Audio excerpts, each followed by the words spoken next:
Testing.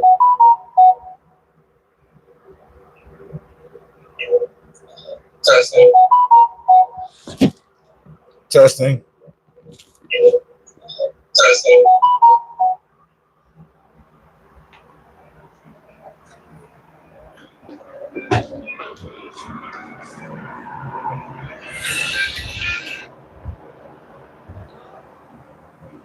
All right. So I finally got the tool in. It's been actually really exciting. I've been playing with it for I think about 2 days now. Kind of getting further into this bed build. And the reason why I was waiting was because for the horizontal rails for the nightstands, I wanted to use loose tendon joinery. And where is the? I needed 6 millimeter. Well, I needed a joinery method, and I didn't want to use pocket screws. I was debating on dowels, but I signed up for the Kreg Edge Build Challenge, and they were sending me out one of the Kreg Edge tools. So decided to wait until I got the tool in, and I will say it's awesome. We have we have one nightstand and a dresser to build in a similar fashion. The client actually just called me this morning, though. The original plan was to have the nightstands at 20 inches, and he just called me this morning saying they need to be 18. So I need to cut down the other nightstand itself, but also this one needs to be trimmed down because we're going from 20 inches to 18. But the first step is to clear off my bench. I need to trim down the other nightstand side panels. These are the side panels for the dresser. The nightstand is 18 inches deep. The dresser is 20. And we're originally going to make the nightstands 18 by 20. But now they're going to be shrinking to 18 by 18 to make sure they fit in between these windows. Again, dresser side panels, nightstand side panel, and I have the other nightstand side panel over there off on the side. So first thing I'm going to do is clear off the bench. One thing I do want to say, though, I glued up the top last night using the Kreg Edge after milling up 4 boards. And I haven't sanded it or anything, but that's pretty freaking smooth coming directly out of clamps. So I'm pretty impressed with it so far, but I'm going to be using that a little later on in the video or the live stream. So just going to switch the camera over here.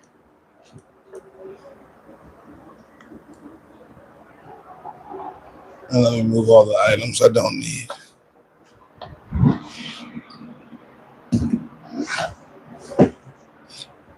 Won't need the countertop for a while, and we're going to be using 6 millimeter tenons.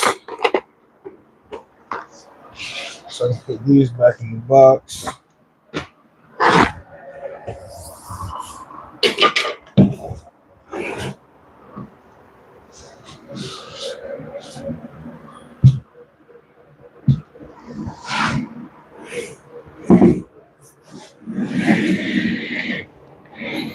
Slide that all the way over there.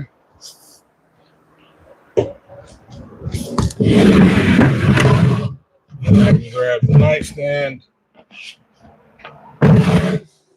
And again, we have to cut down the rails here because the overall nightstand is a little too wide. We're going from 20 inches down to 18. Put that up just a little bit.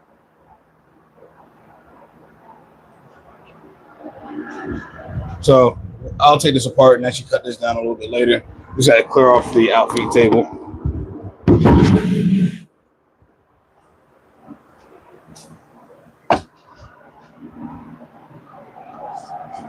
And for anyone here, just to see the Kreg Edge,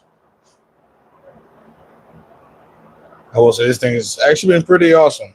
I do have some things I do want to say about it, but we'll get into it as I get further into the live stream, and I will put out some videos. I've only had it for 2 days, so I haven't used it extensively, but I have had to use it in a couple weird predicaments.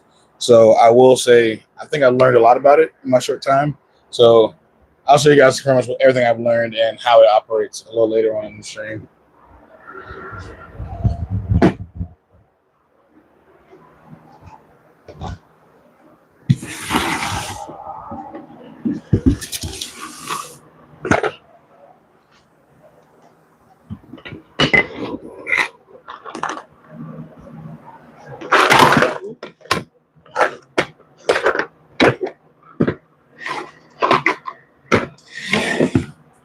First thing I need to do is cut down the other side panel.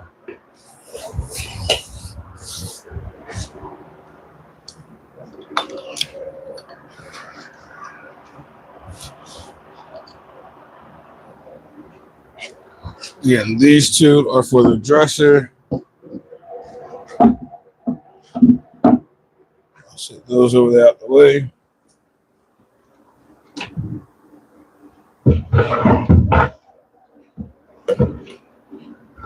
These are the other two nightstand glue side panels.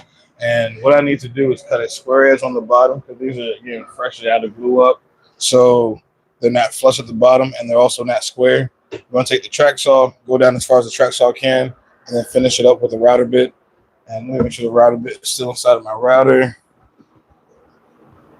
And actually, I forgot, even before I do that, I need to flush trim the edges. Because when I did this glue up, I brought the camera in just a little bit closer.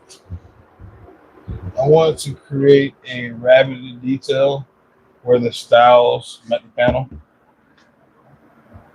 Oh yeah, you talking about the Kreg jig or the side panels? Oh, the edge. Yeah, the edge is actually pretty awesome. Again, I found maybe like two things that I would change about it. One, I'm not sure if this was just because if you signed up early enough for the Kreg Edge build challenge, they're sending them out to several builders. So I'm not sure if this is like it doesn't come out until September, so I'm not sure if this was just one they handed out, but the desk port is a little loose. But there's a screw here to tighten it, so I might mess with that a little bit. And then they come with a narrow a guide to do narrow tenons to use narrow stock. And here it's over here. Clips onto the plate, and you can kind of clamp your narrow stock in there to do your tenons. But for this build specifically, that's meant to use it with the fence down, and you can kind of plunge into the material. But for this build, to have my rails come off of the side panel, I can plunge the tenon on the end, but I need to plunge tenons. Mortises. I need to plunge mortises into this rail. This jig will help me align it this way, but there's no center line for the actual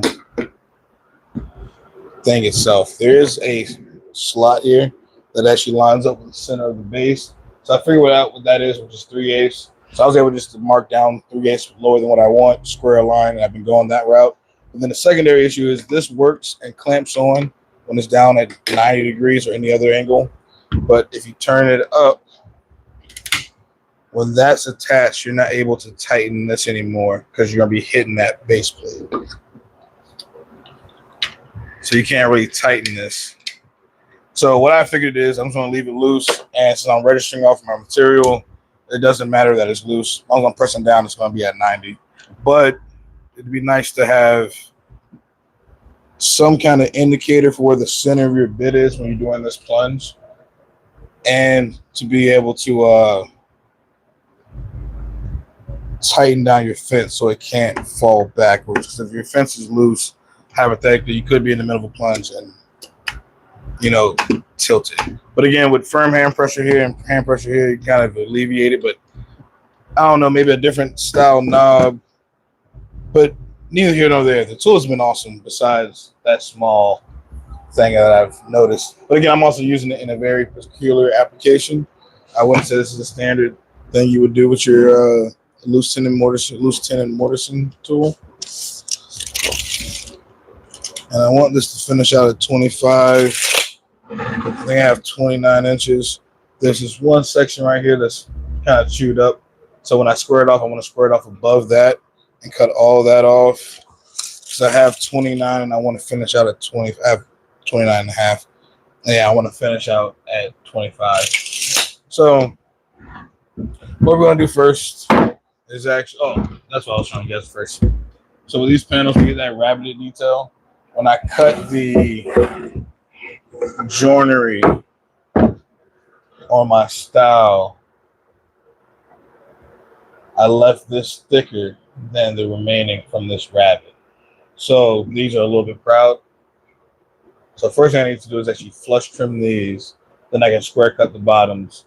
And then I can go into actually cutting the top, cutting the plywood for it. And then I already have the rail material milled up. And then we'll go into using the Kreg edge to get this assembled. And also we need to drop down the dimensions of this nightstand. Again, originally the plan was to make them at 20 inches. The client called me this morning. They have to be 18 to make sure that they fit with the headboard and everything else in between his windows. So I need to cut those rails and that back panel down. But I'll do that at the same time that I am cutting all the material for this one. So a little bit of explaining, but the first thing to do is flush trim my styles to my panel and to grab my router.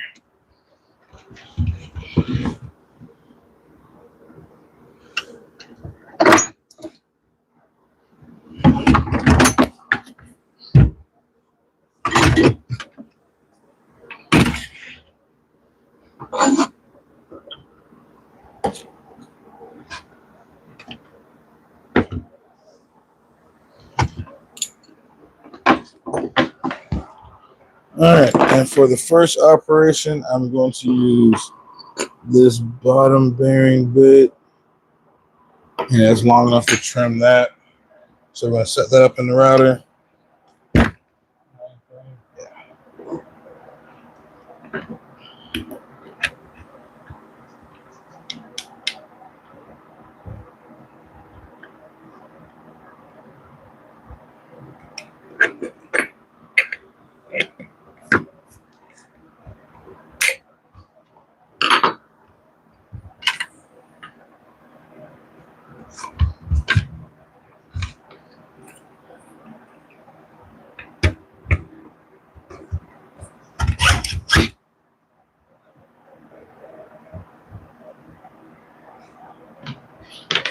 Let's see, and clamps.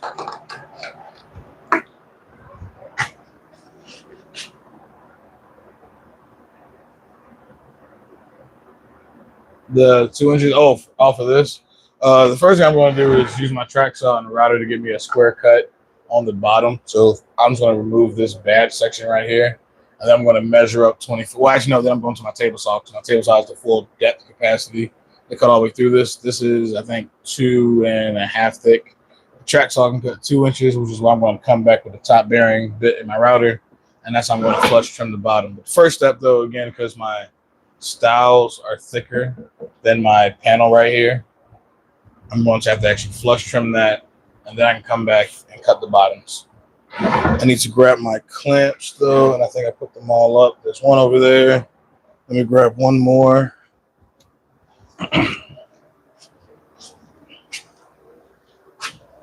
Now I have another small clamp.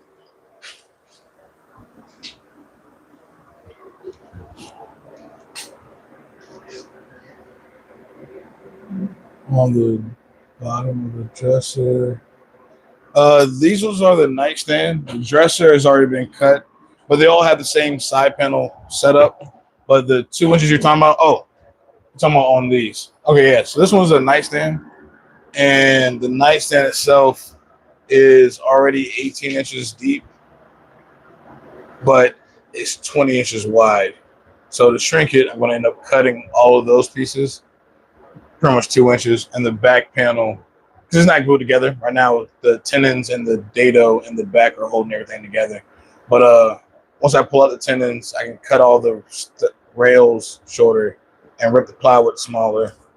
I'm going to do that after I get these panels situated, because this is the other nightstand, and they both need to match.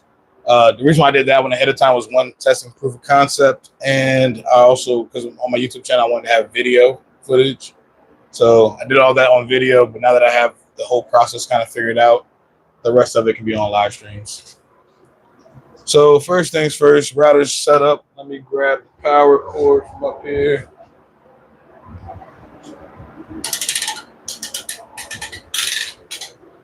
Definitely need to get a power strip attached to my workbench. Let's see, where would be better for you guys? You guys would probably be better up on the bench.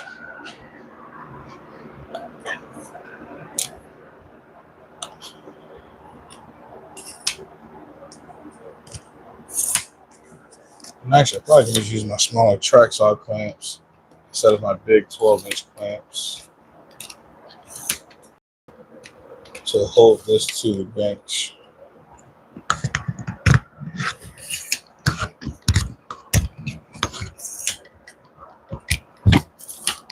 Okay, we'll put you guys like right here. That should cover the whole process.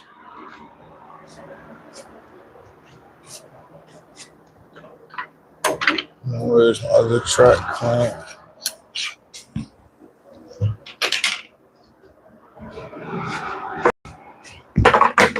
All right, to do this operation, I'm just going to hang this off of the bench because it already has a lip right there.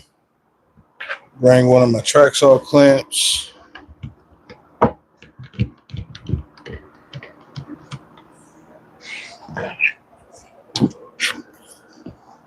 And bring the other one to the other side. Boom, just clamps in place, nice and sturdy, and I can move the camera some.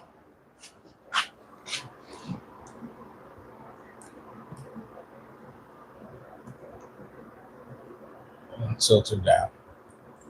And again, the panel's already flat. So what I'm doing is using a bottom bearing bit, setting that to register off the panel, then using the cutter to clean up the edge to make sure they're flush.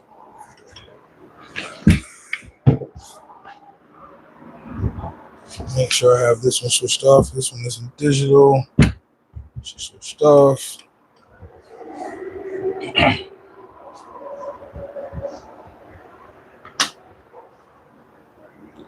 And then all I need to do is set the height.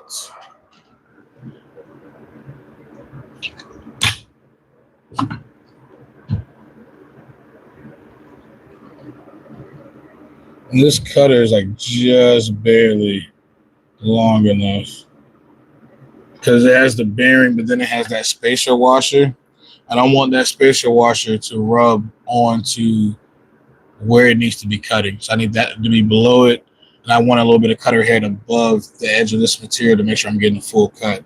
So we have just enough in this cutter head. Let me reset the depth guide. And we are good to go. We're going to come all the way down here to the end, start the router.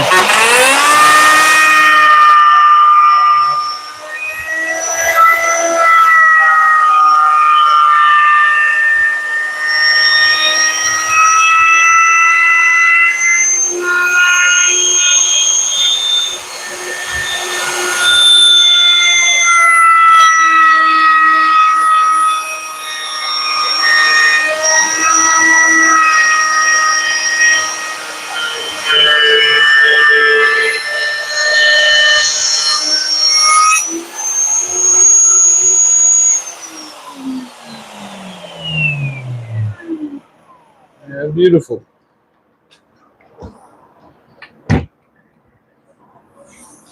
Nice and flush, easily sanded, and we're good to go. We're just going to repeat this on the other side and then the other panel, and then we can go into trimming them to the proper lengths.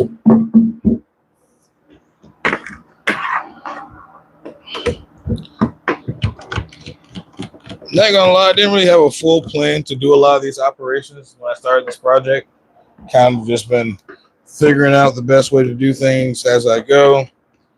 Luckily, I have not a lot of router bits, but a decent set to where I can kind of figure out problems or solve problems.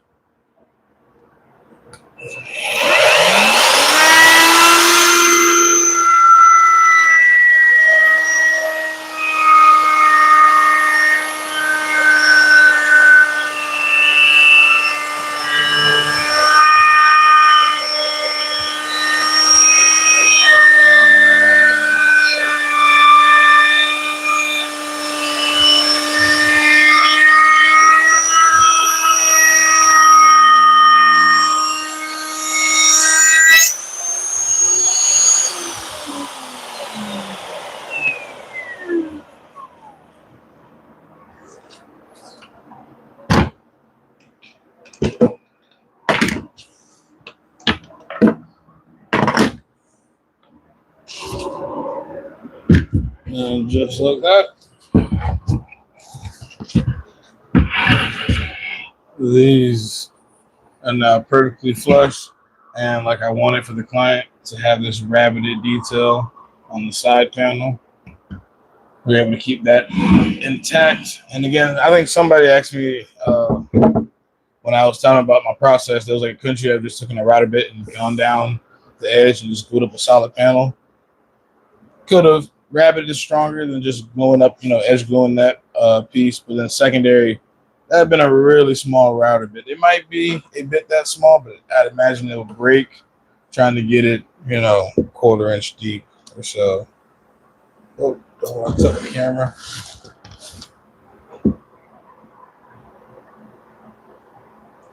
And then the best way I figured to get, I wanted to make sure that this was thicker than this when I cut this joinery. But again, with the flush trim, I get everything perfectly even, but still keep that rabbited detail going all the way down. This is going to create a nice shadow line once everything's put together. Is what okay?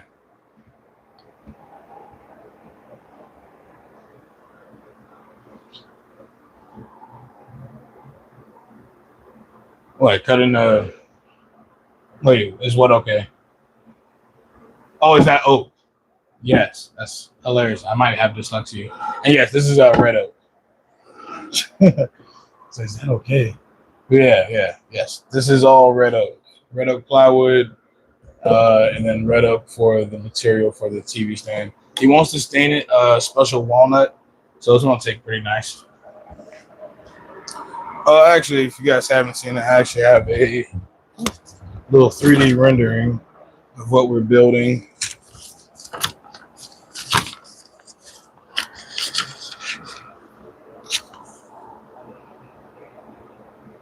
So I'm pulling close. Bed set, 2 side nightstands, and the large headboard over top. And then we have the dresser. Hey, how you doing, boss man? Currently, what we're working on is the nightstand and the dressers because my shop is only so big, and this is an Alaskan King Mini. So I actually don't have the room to do all the pieces inside the shop at the same time. So my game plan is to get the nightstands, the dressers all built, send those over to his house, and then probably move one of my workbenches to the back of the shop. Probably take my recliners out of here because you don't have long to chill then. It's only 15 minutes. I love lacquer. And for those of us that cheat, 3 to 5 minutes. As soon as it's dry to the touch, I will go spray it on the coat. But yeah, so to get I do have dyslexia and however. Oh no, you spelled it right. I just read okay instead of oak. I don't know. That's completely on me. But yeah, so to do the bed, because again it's like 96 inches wide, plus the headboard, which is like 129, 135, I think overall. So to get that to work, I don't really have the width in here unless I move my recliners and probably carry that workbench to the back side of my shop behind the table saw back there or something and put it on the wall. And then I'll kind of work off of it and push it back so I can use my plein air stuff. I love lacquer, but I hate the fact that my shop doesn't really allow me to spray indoors. Like I can open up the front and back garage door because there is luckily to put a fan, wear my mask, and I do have a wind air cleaner up here. So I can do like small, spray jobs, preferably right there in that back of the garage. But like I've been leaning more toward Odie's oil and Danish oil, depending on the client. If it's like a cabinet or bookshelf or something like that, I love Danish oil. And Odie's oil just because I think it's one of the best finishes. But if you don't want to sit there and buff out all the small nooks and crannies, a Danish oil because you can just wipe it on, wipe it off. It's really easy. So, but again, it really just depends on what finish the client wants because I will do pretty much anything. It's just my preferences as I've gotten younger is to do less sanding.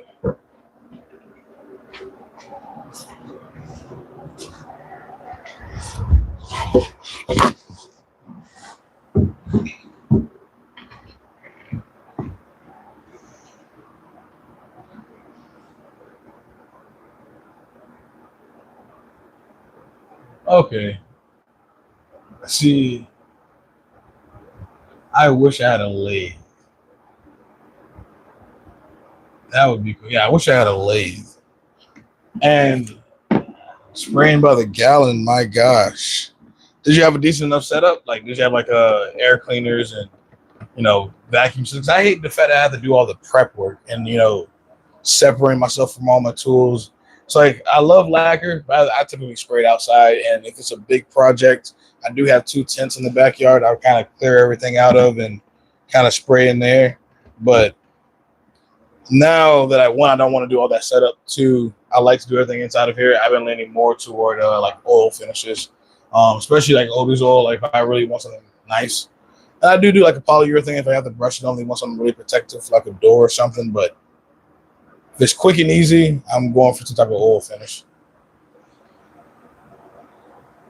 But lacquer is quick and easy though. There's nothing quicker. Like when I didn't care about my health, and I would just take a quick couple passes with a lacquer can. Definitely quick and easy because you build up coats really, really fast.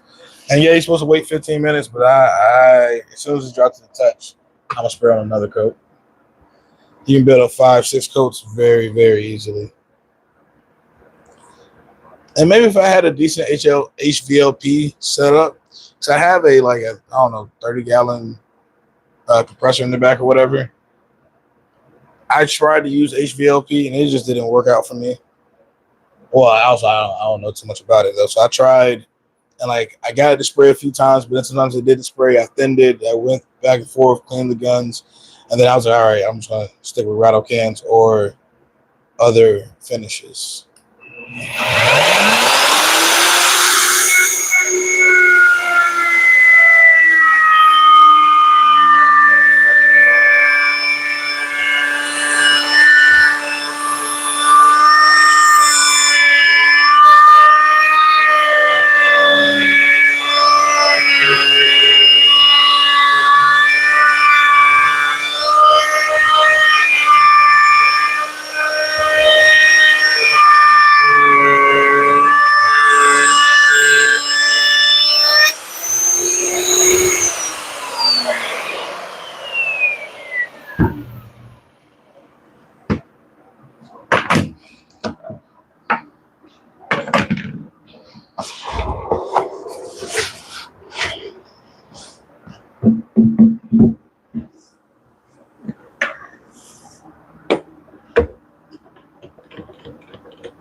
Oh my God. Yeah, see. Yeah, I've actually when I built some cabinets here, the ones on the front and side of the shop, all of that lacquer. Garage door closed, middle of the night trying to get them done. And I was spraying a Danish oil. Didn't even know that you couldn't really spray like the canned Danish oil. But I was in here just misting up the whole entire garage. Yeah, definitely not good for your health. And then I was like, you know what? Odie's oil smells really good. I don't even need to wear gloves when I apply it. Something about that fact right there that just makes me say I'm going to try to talk my clients into it as much as possible. And maybe if you're bougie enough, I would say Rubio Monaco. It's a really good one. I just haven't really found too many clients. And I like Odie's oil because it smells nice. But any natural finish is definitely what I would recommend. Let's see. Grab a piece of foam.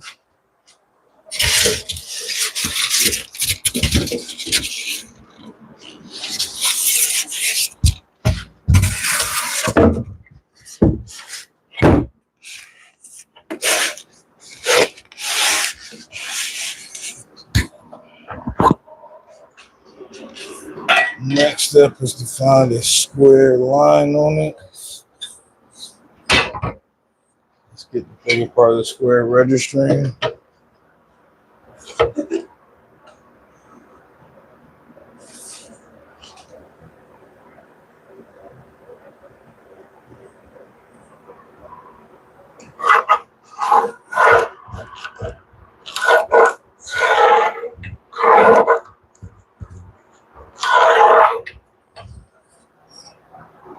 That's our line.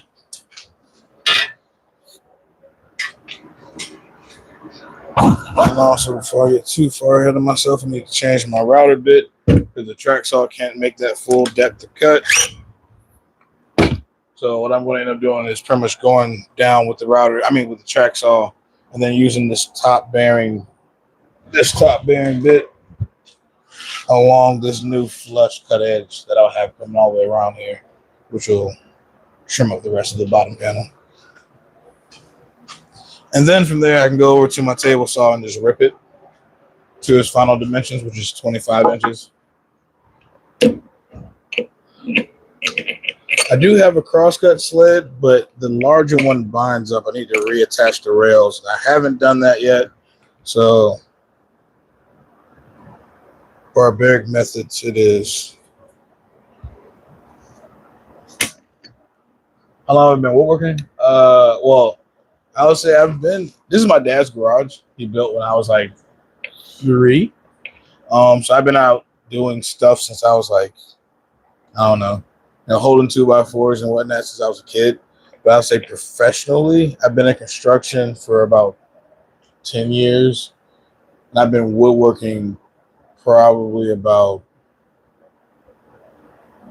4, maybe 5 years. I think I built my first hammer and my first like coffee table like 5 years ago.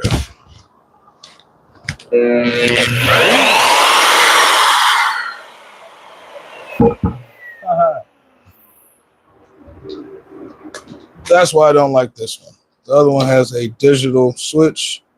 This one has a toggle switch. Unplug your tools.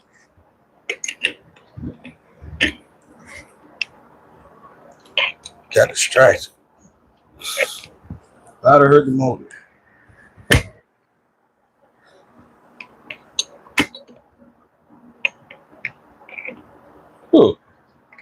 Who says I smoke marijuana? That's crazy.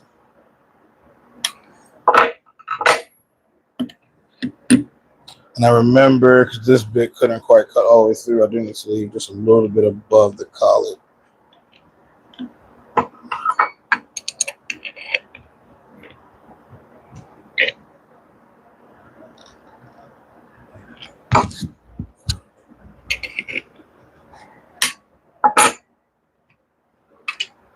Let me make sure that will work.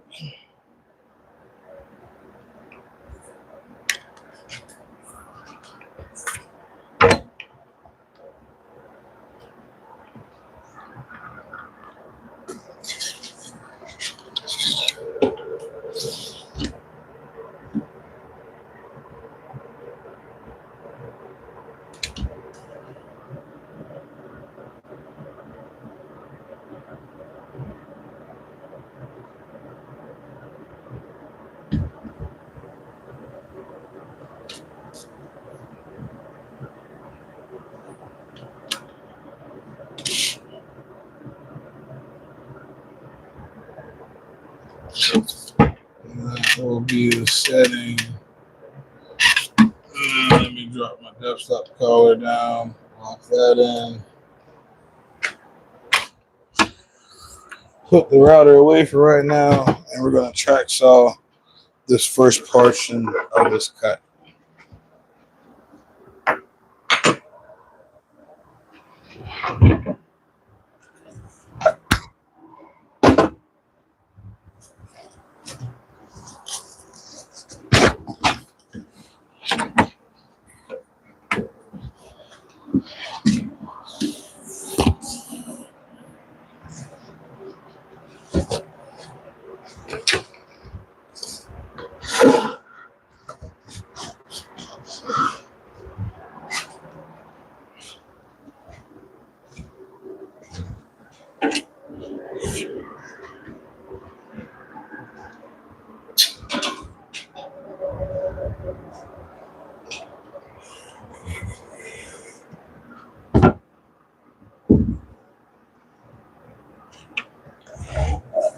That's pretty cool. And after I finish up, I'll definitely subscribe to the channel.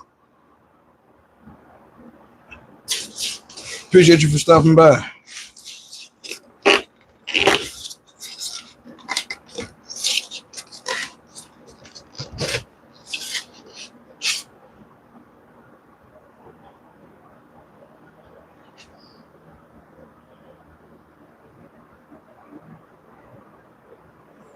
And all we gotta do is drop the tracks all right on my marks.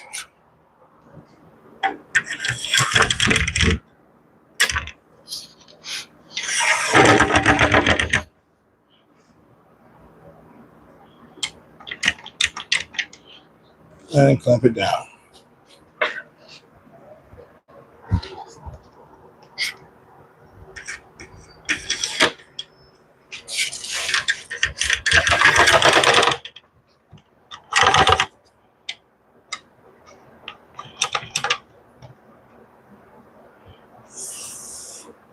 And then we're going to do this in multiple passes.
I've had this track saw for probably 3 months now.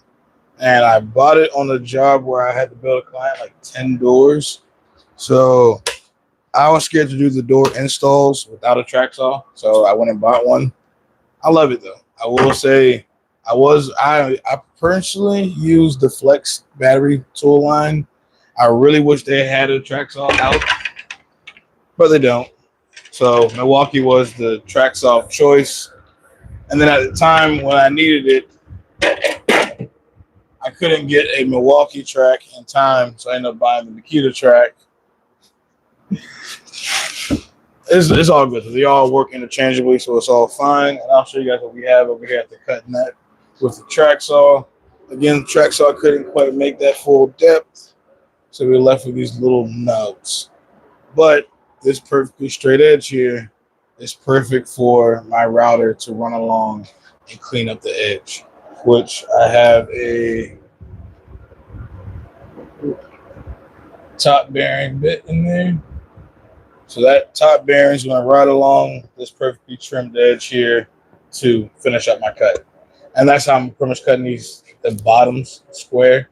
And after I have that square, then I go over to the table saw to rip everything to its final length, because it has the ability to cut full depth. Or cut this at full depth. I just need a straight reference edge to work off of. And yeah, Flex is pretty awesome. I have the vacuum, the circular saw, the drills, the impacts. The table saw is freaking awesome. I have the 8 1/4 table saw. It's my job site table saw. I'm a general contractor who also does woodworking. So, yeah, Flex is definitely my go-to brand, but they lost their deal with Lowe's or however the hell that worked out. So distribution sucks. I recently bought a Milwaukee nail gun because I already had the Milwaukee track saw for that door job. And then I needed a framing gun because my generator had got bad gas in it, so I couldn't I've been having fun. So yeah, I had to go buy some battery guns. I ended up buying a DeWalt roofing nailer because I was doing a shed roof. There was no power at the house because I was doing it for a friend of mine's. It was their rental. Complicated to get in contact with the renters while I'm there working, so I couldn't run my generator. So I bought a battery powered framing gun from Milwaukee because I couldn't go anywhere just to go grab a flex framing gun. So I could have ordered one, but then the weight, So yeah, definitely wish Flex would tighten up on that end because yeah, I definitely love their tools. They came out with this new vacuum that has a vibration sensing in it. I think it's really cool because even for the Kreg Edge, right? It's a battery powered tool. I don't think Kreg is coming out with a dust extractor anytime soon. They might be, but unless it's going to Bluetooth to their batteries, how would it connect to their tool? Flex just came out with a vacuum that senses vibration. So once the hose is hooked up to the tool, when the tool vibrates, the vacuum cuts on. Flex is doing a lot of really cool stuff. I don't know. Their marketing sucks. I don't know what the deal is with them.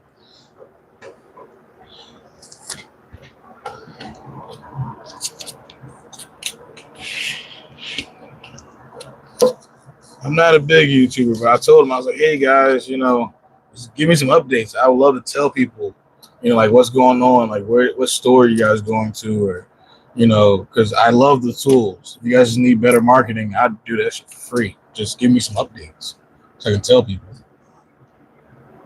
Yeah, again, they're not done though. That's what's crazy. They're still coming out with stuff. They just came out with a concrete saw, but it's in the vacuum. Their vacuum that they came out with for woodworkers is ingenious. Because now any battery powered tool that I can't plug into my dust extractor, it comes on. It's ingenious. It's only a small, I think 5-gallon shop vac or something like that. But once they put that on, yeah, you can go to Acme. But again, with the framing gun, it literally came up out of nowhere. Because first I was I poured the concrete. I went there to do the shed, not thinking, oh crap, I need power. Tenants went home, started running my generator. Somebody put bad gas in my generator. Have no nail gun. I need a gun today. And I already have 2 Milwaukee batteries from when I bought the track saw because, again, couldn't get a flex one. And bought the Milwaukee framing gun because it's better than the DeWalt. And then I needed the roofing nailer because I didn't have any power at that same house. Because I have air nailers, for framing and whatnot. The only dust extractor I have is the Festool MIDI. And then I use rigid shop vacs for my table saw, and then I have a wind dust collector in the back. My Festool is down there beneath the miter saw, and then my first rigid right there just died 2 days ago, so I bought another one, and that sits underneath my table saw over there, and then my dust extractor for bigger tools. My plan is to actually get the dust extractor. I have a new canister filter. I want to mount it over here, over there. And then run ducting up to the table saw, and then probably solve my miter saw issue. Because the Makita miter saw is great, but it needs 2 ports, and it splits down. So I saw a lot of people actually just split the boots collection and the blade collection to 2 separate 2.5-inch ports. So that could connect back to my dust extractor. And then I have a radial arm saw back here that I'll probably build a big boot to sit behind the blade. So both of those can run off my dust extractor. And then I'll probably move the rigid shop vac that's up here probably to my truck and probably put my Festool dust extractor on one of my benches up front to work for all my hand tools, track saw, and stuff like that. But actually, something weird happened. That all Festool, they're going to replace it. I need to send it out. But I got a red light of death. Nobody can actually tell me what it does or what that means or how it happened. But now I actually turn the power off, wait 5 seconds, it'll turn back green. But then when I cut it back on, since it's sawdust going down the hose, cuts right back off. The filter's been changed, the bags have been changed, the hose has been cleaned, but still nothing. So don't know what's going on with that. I need to send that one back because I saw that radial arm saw the other day. Yeah, the radial arm saw I just got it running actually. I've had it for probably about a year, and it had a bad switch, and I just never got a new switch for it. So my brother, I finally ordered a switch when I did my router table over there, and my brother wired it up for me, but I haven't even used it just because I want to build a new cart for it, build a new table. I got that from like a Facebook Marketplace, so that needs a whole mobile cart, kind of like how I did for my table, my miter saw. I want to build one for the radio arm saw. Probably drop it down that height, but like before I can do that build, I probably want to get my desk collection mounted. And then I keep getting projects or jobs that kind of pull me away from shop fun projects. So I'm gonna do this one with you guys up there. Then I guess the next one I'll probably put you guys back here. I'm not sure if I'll probably be in the way if I put you guys back here. So I mean, I'm gonna be standing. Yeah, I can put it in the way. So we'll keep the camera up top. What I did was I went in through some tape on the edge to keep a whole bunch of blow off from happening. And then we're just going to use the router to finish up my straight edge.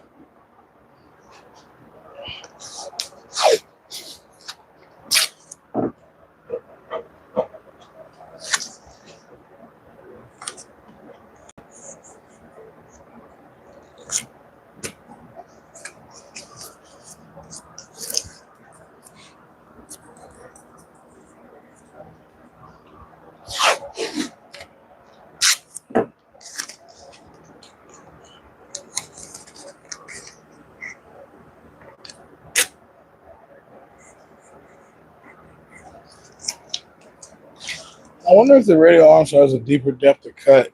It's not wide enough though. I wonder if it's this that could have cut this, but no, it's not wide enough. These are 18 inches, and then the dresser was 20. But now all I have to do is actually plunge down my router to the preset depth.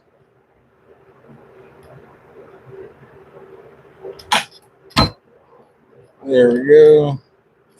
Lock that in. Scoop this back so it doesn't tip.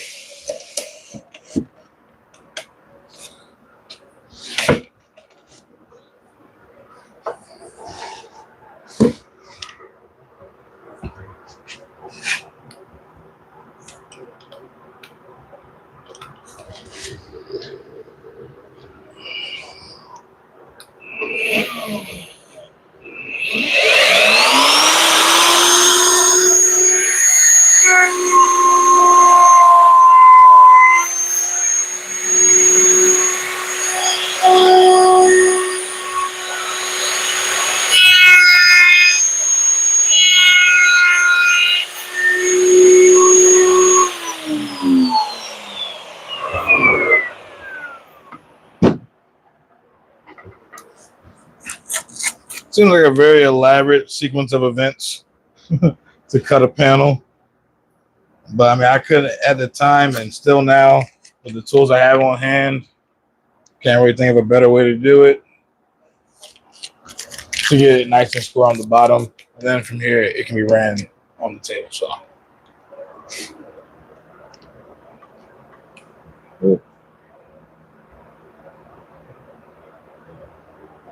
All right, now I need to repeat that same process on the secondary panel, and then we can go into cutting the rails over this length, cutting the back panel to the right width, truss fans up front.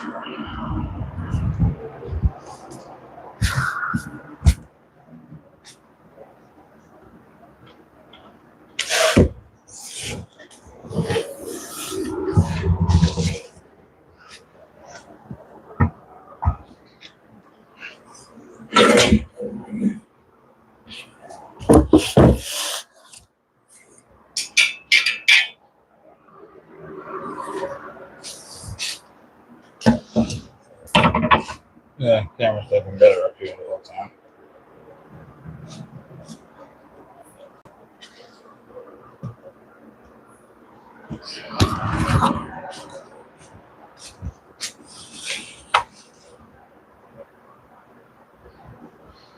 Oh yeah, this is the one with the bed end on right there.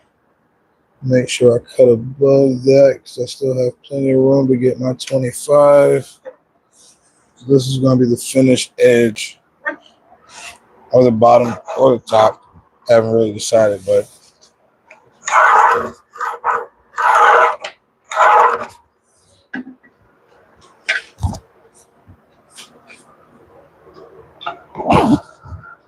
so now I'll bring that over the edge, grab the track and the clamps.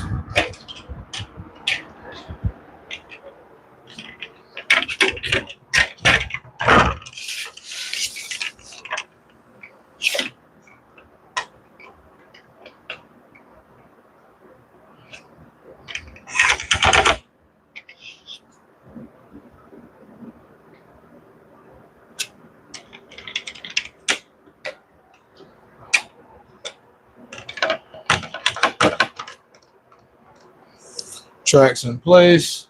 Now I'm going to go ahead and cut this bottom edge or score it as far as the saw will allow me. Reset my depth gauge.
And she still, again, didn't go all the way through.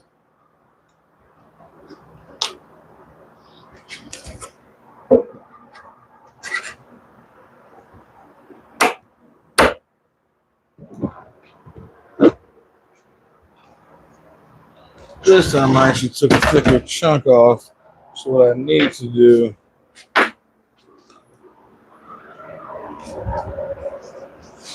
is cut away enough so my router can ride up against. Because I don't want to try to pry all this off. This might actually tear it further back that way. So I'm going to actually take probably a handsaw. Actually, my jigsaw's in here. This doesn't even have to be. Well, I don't want to overcut it either. I'll take my jigsaw, probably just go nice and gentle. Come up this way to relieve the material. And my router can ride along this edge right here to finish it up.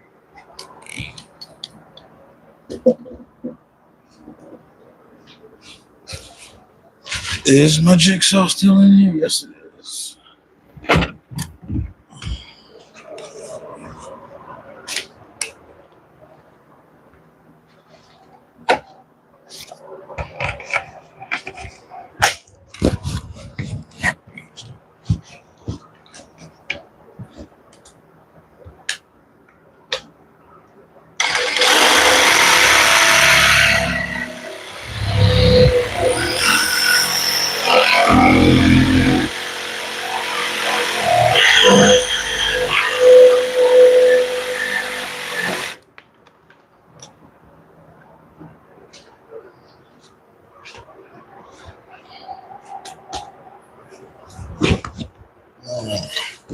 I'm right-handed. This one's gonna be awkward.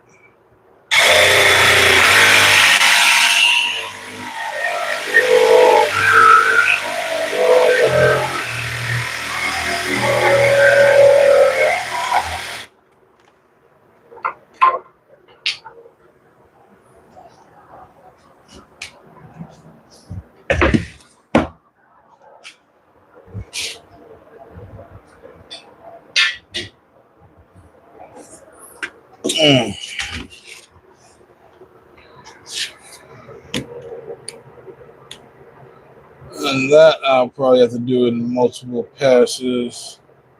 So let's bring the router up.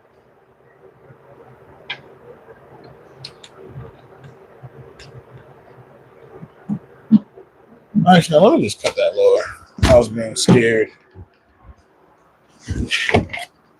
Cut that lower so I can just finish this up with the router.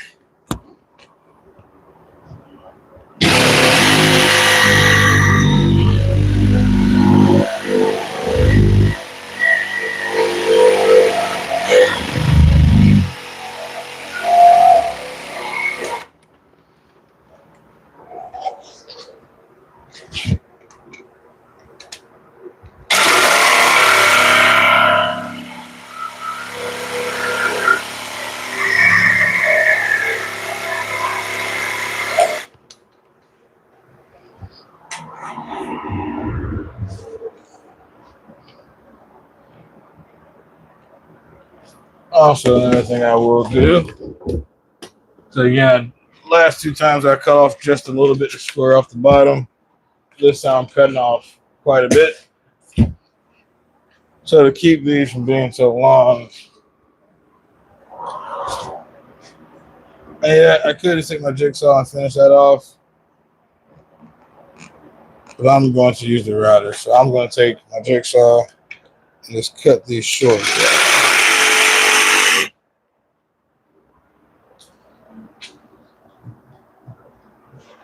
Times like this, I wish I had one of those Japanese pull saws.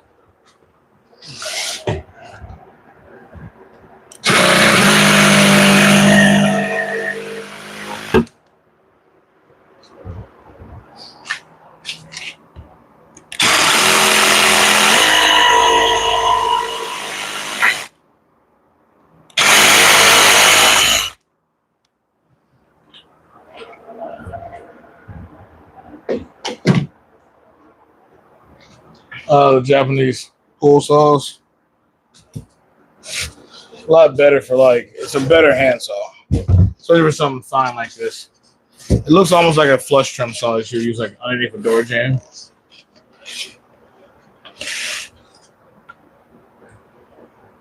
And because again, this is only maybe like a quarter-inch cut.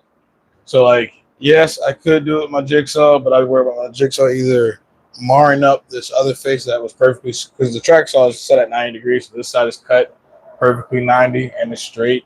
So if that jigsaw interfered with that at all, and again, there's going to be a skirt and legs that sit on the bottom of this, but ideally, so I'm also going to be running this along my table saw, I want this cut to be perfectly straight and 90 degrees to this face, which is why, again, the router was the best method to go with to get a nice clean cut.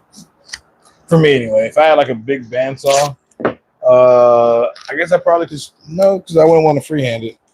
Probably can set up some type of jig with the bandsaw, or if I had a L fence on my table saw, would probably be another option. I do plan to build an L fence for my table saw, but it hasn't happened yet. So, or the crosscut sled, a larger crosscut sled would be the options to do this a little bit easier.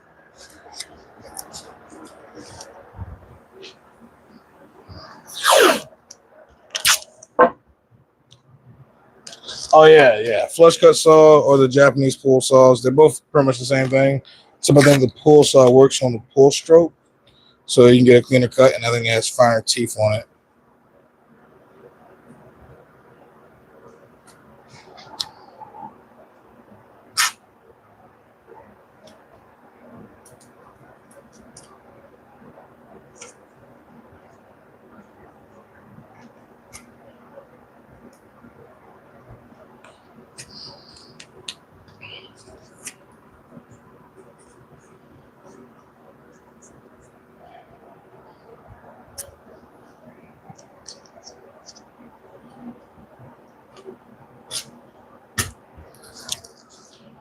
All right, now start the tear out.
And just like that.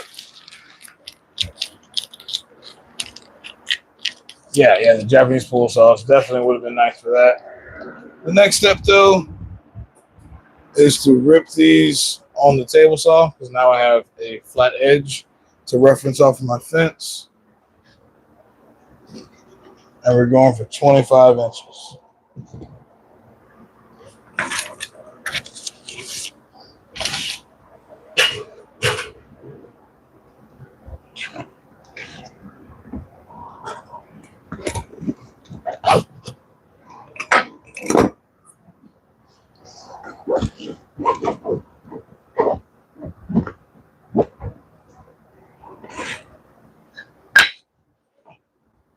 I might have to move all that wood off the wing. Probably just going to throw that back there on the planer for now.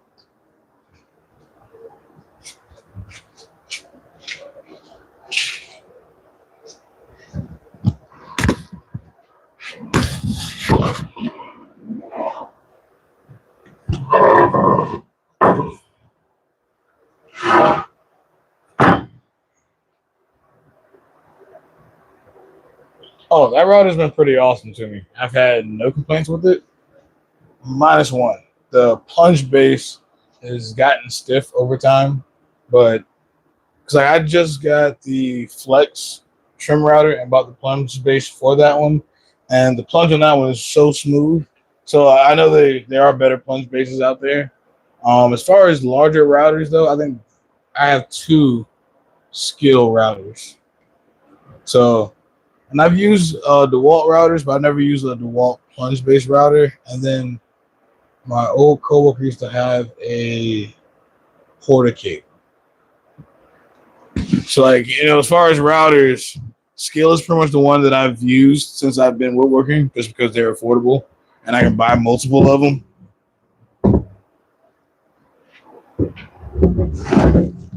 But as far as like power or anything else, I prefer the one with the digital readout and everything else on it.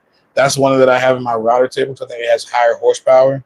That one I think was a little bit weaker. I think that was like I don't remember, but I remember the digital one with the digital readout had higher horsepower than the one with the toggle switch on it.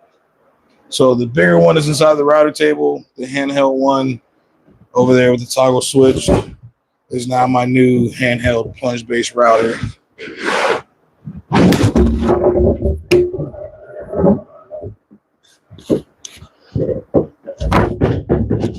Whew.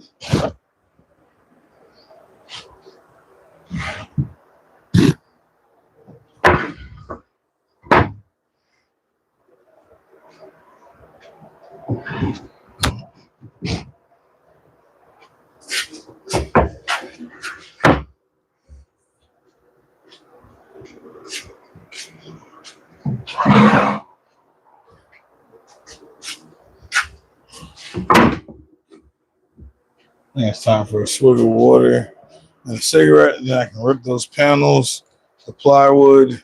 I gotta do a little bit of math. Another thing I need to check, because it's not guaranteed that both of these are the exact same. I've got the DeWalt XR. And yeah, see, I got the Flex one, which is essentially the DeWalt XR. But see, again, this is one of those flex fall offs that I just don't understand. Because this trim router is, again, exactly like the DeWalt. And then they gave it a plunge base, which I like.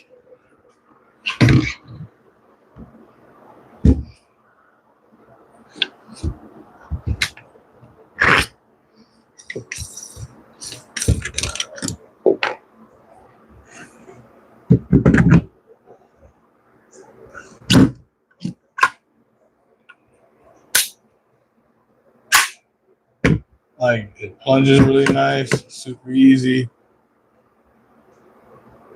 The only thing I do think is where you have to hit the lever to plunge. But I'm used to that one where you plunge freely and then you lock it with the lever. But this one, it does move really easy. Like holding the lever one-handed.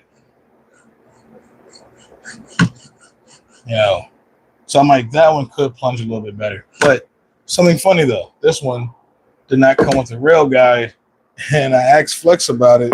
What they kept telling me, not a rail guide, but the edge guide. What they kept telling me is, one, it took 3 or 4 messages for them to realize that I wasn't talking about this one. I already have this router set up. I told them I bought the additional Flex plunge base online from Acme Tools, and I needed the edge guide, but I didn't see a part number or anything for the edge guide. And what they kept telling me was, there's one that comes with this. I was like, well, I bought the plunge base.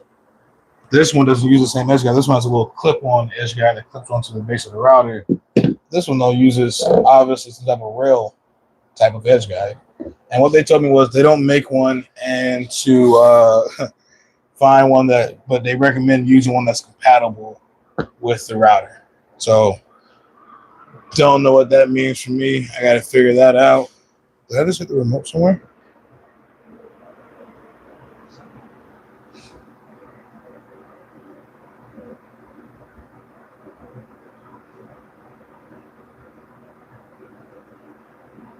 Oh, what time? 3:49. Where's my battery at? But yeah. So again, I don't know what Flex is doing. But I will say again, the tools are great. They're just customer service and their marketing. I don't know. They just lost touch, I guess.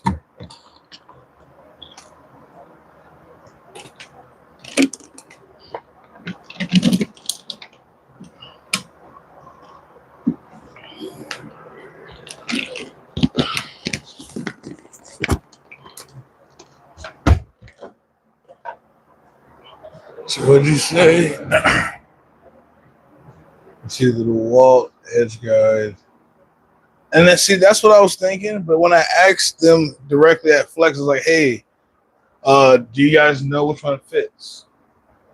And they told me they couldn't tell me anything. And I was like, again, even if it's one of your competitors, you should want your clients, people who bought your product to know what they need to go buy to make it work.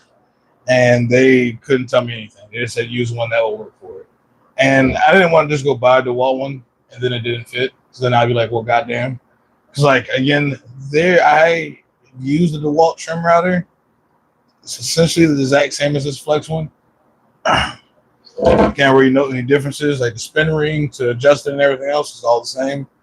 So I'd imagine the plunge base is the same, but for all I know, Flex made the screw, the diameter slightly different or something.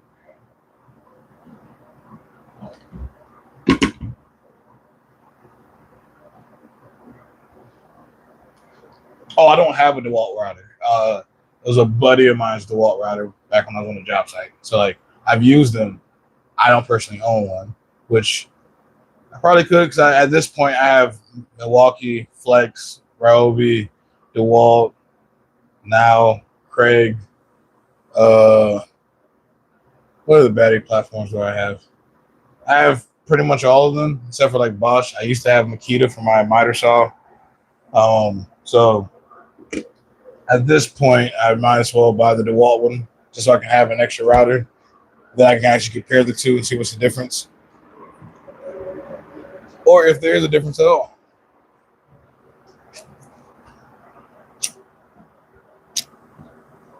They might perform about the same. Well, I imagine they perform the same The one thing I think Flex probably has an edge on them is all Flex batteries are better. And when it comes to the DeWalt tools in general, they're all good tools, but Milwaukee definitely outperforms them. And as far as fit and finish, and then Flex, I think, is on par, if not better than Milwaukee in some instances.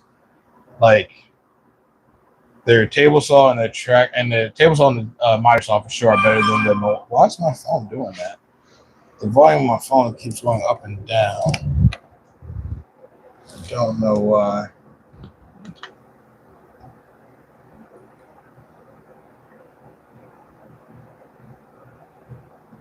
Okay. But yeah, I imagine they probably are exactly. The one thing that DeWalt does excel in when it comes to all the power tools is the actual power on their tools. Like everything that DeWalt does make is pretty much a beast overall. Just will have more oomph, like their saws and everything else. They kind of just miss it on the fit and finish on all of their tools. Like the DeWalt drill over there, the 3-speed one, strongest drill out there. And then I would say next will be the Flex turbo drill all the way up there. But then Milwaukee would have it in a compact and sleek design and, one key and all the other features. But Flex, again, because they have lost the marketing race, I think they're not so much out of it. But, yeah, Flex batteries are definitely the best out of all of them. Yeah, Flex has it on the batteries, and the fact that, because they've come out last pretty much, their table saw is by far, I've used the DeWalt table saw and the Milwaukee table saw. Both of them did not have the power to actually rip down hardwood like oak or anything like that. They don't have the for it. The Flex table saw, I've actually ran red oak, rough sawn red oak, and I haven't milled, 8/4 through the saw, and it's able to cut it. I don't know, Flex just, and then they added a light and a folding table to the 8 1/4. And then it's battery and corded. So they're just gonna be able to put those little feet. Like their miter saw has the battery and corded option, but also the bevel is right up front. And they finally came out with a boot that actually works to collect sawdust without having to do some aftermarket, boot construction on your miter saw. So Flex is, again, I will say they make great tools. I just don't think their marketing is what it needs to be able to, compete with people who've been out for 30, 40 years. And the skilled table saw, that's actually a really good one. The skilled table saw, I like it because the legs are already, for job site use, it's definitely the best because it's portable and the legs are integrated. I really wish that was something that Flex had copied, but they didn't. But other than that, the Flex table saw is the best one I've used. The skill, as far as, I think my first table saw was the Ryobi. And when I bought the Ryobi table saw, I was thinking that I probably should have bought the skill. Because overall, that one already had the rack and pinion fence and everything else. And yeah, bad decisions back then. All right, next step. Well, I'm going to smoke the cigarette, and then I'm going to rip these panels to their proper heights.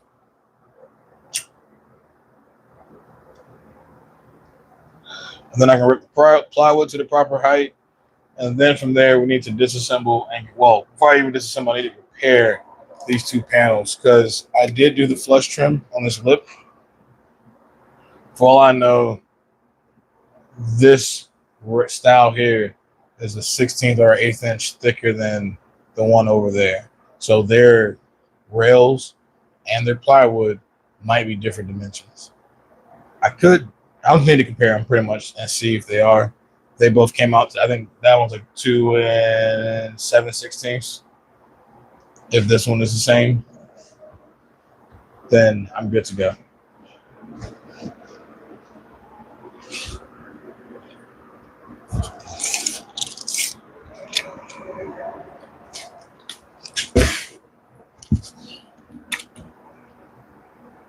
And that's 2 7.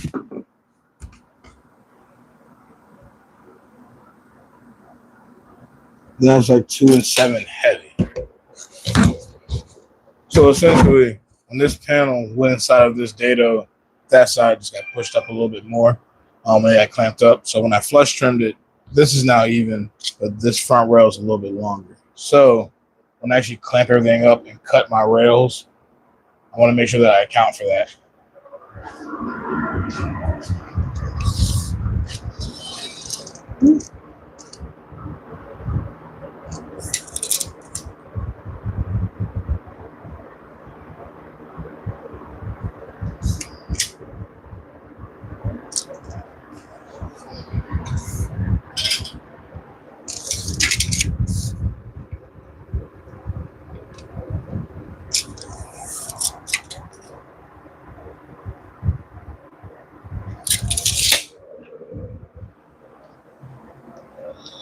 That one's 2 3/8. How are you doing? This one's 2 7. And 2 7 heavy. That one's 2 3/8. And like 2 7. So theoretically, I should be able to cut them about the same, but I will cut them to add up to 18, and that will be my method. And then this dado is 7/8 deep.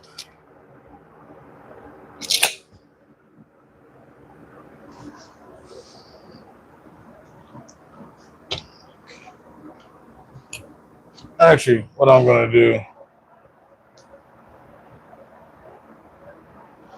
Thank you.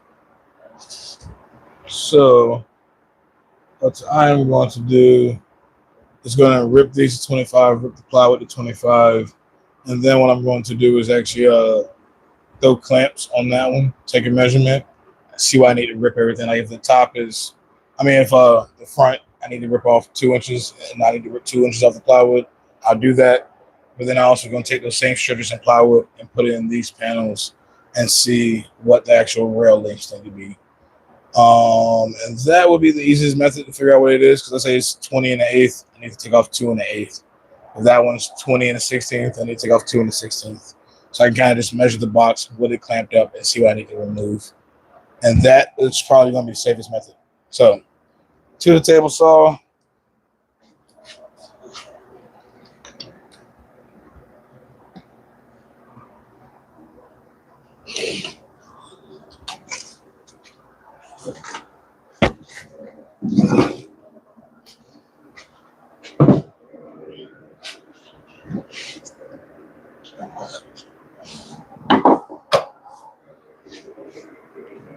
And actually, let me grab a piece of plywood because I want to rip this to the same width.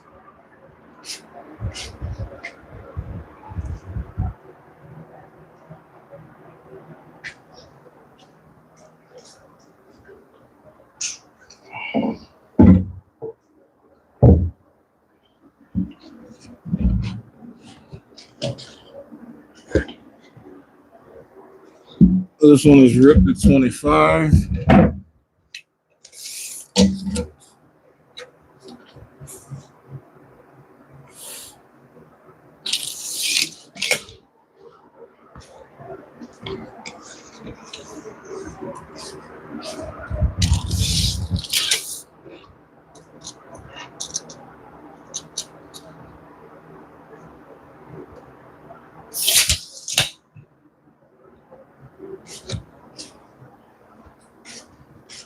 So I'll set the table saw to this. So that is what the other panels got ripped to.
And that will do.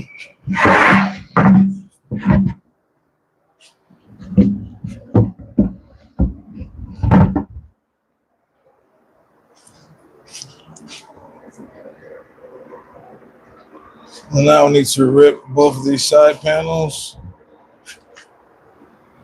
Now that we have a straight edge on it.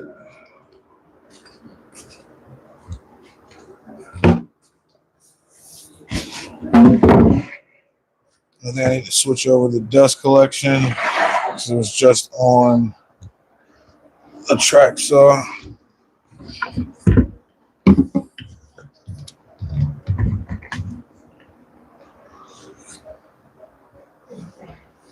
And then I need to raise the blade up.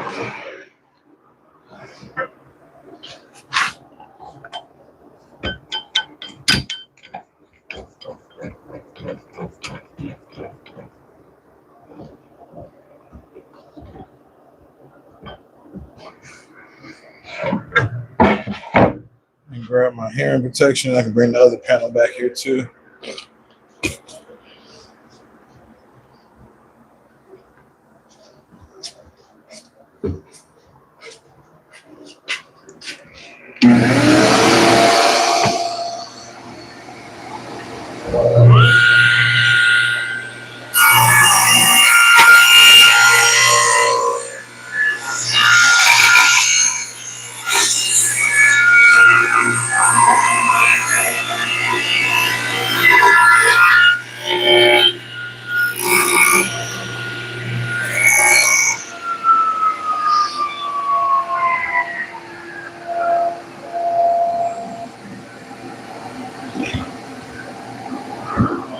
Press that panel.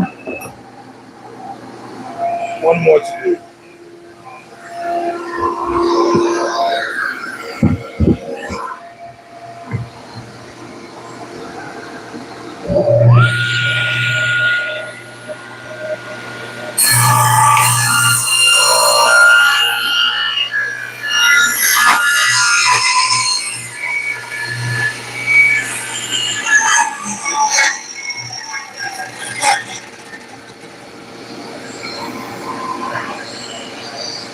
This red oak is really running back and all up. No, pinching.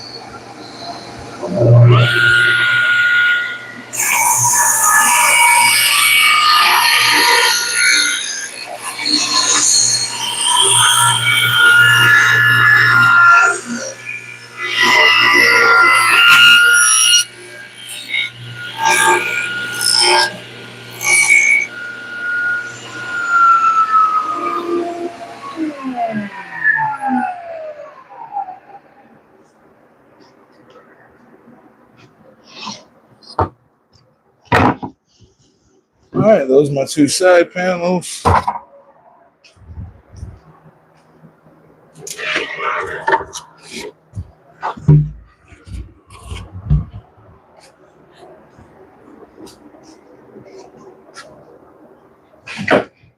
This is the back panel, which is ripped to the original width that I needed. But again, since I need it 2 inches shorter, I'm going to have to rip it again.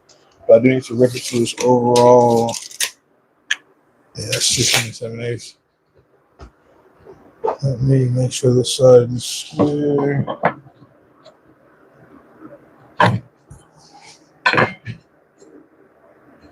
So I'm gonna run this side up against the fence, cut this to 25. So then when it stands up, it'll be the same height as my side panels. This will be the back.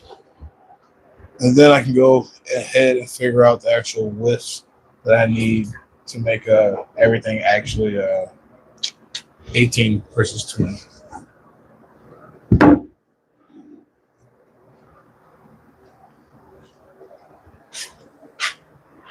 I can lower my blade.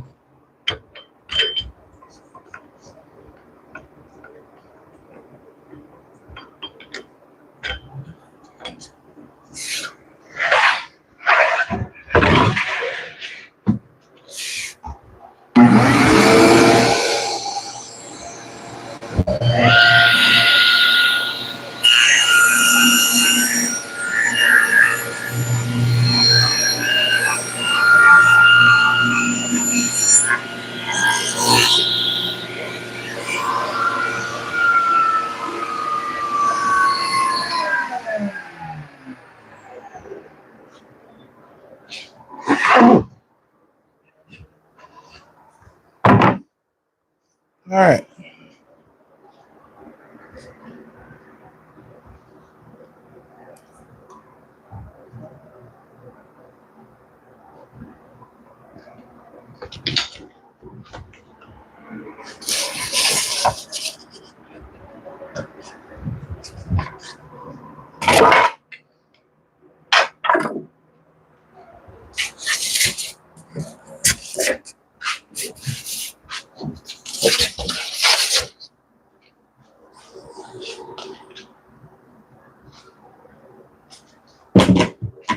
So the next step for us is figuring out the actual widths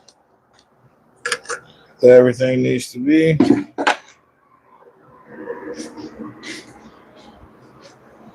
Let's see. We'll start off with this one. Well, actually, no, we'll bring another one over here. And then we'll cut that one to length. And then if those pieces work for this one, we can use the same settings.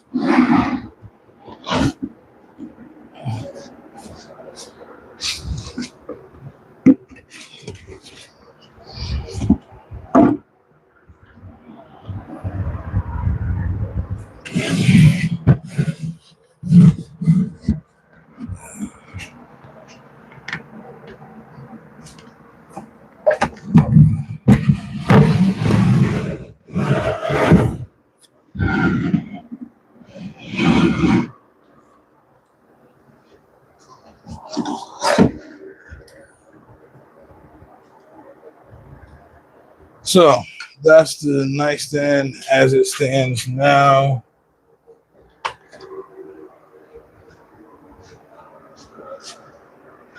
We're going to throw a clamp on the top.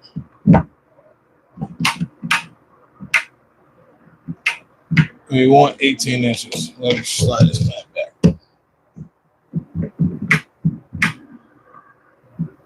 Let's close up. We want 18 inches. And we have 20 and a 16th.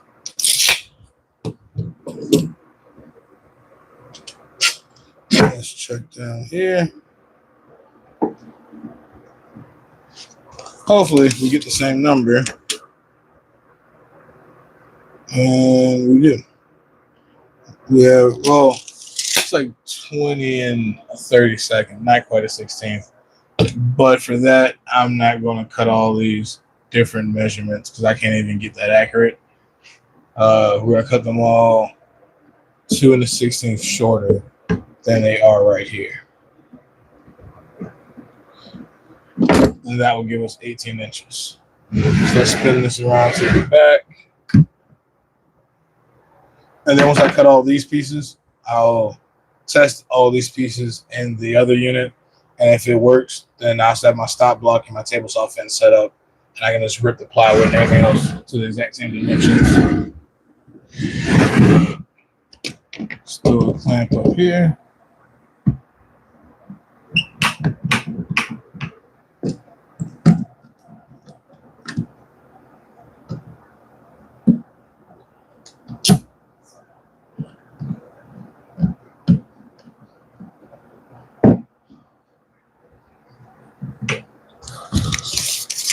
And we have 20 and 16th.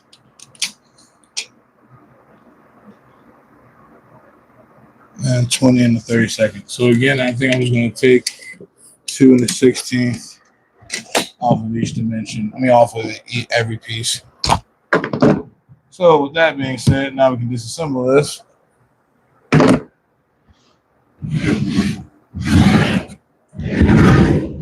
Now the live stream is almost over. We're probably getting to the part that everybody was waiting for, which is me actually using the Kreg edge. That might end up being in the next live stream.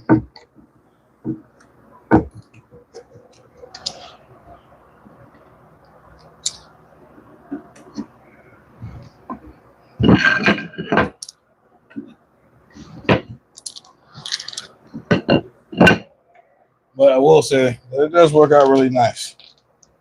I managed to get these set up to be dead centered. And then I went through the process of plowing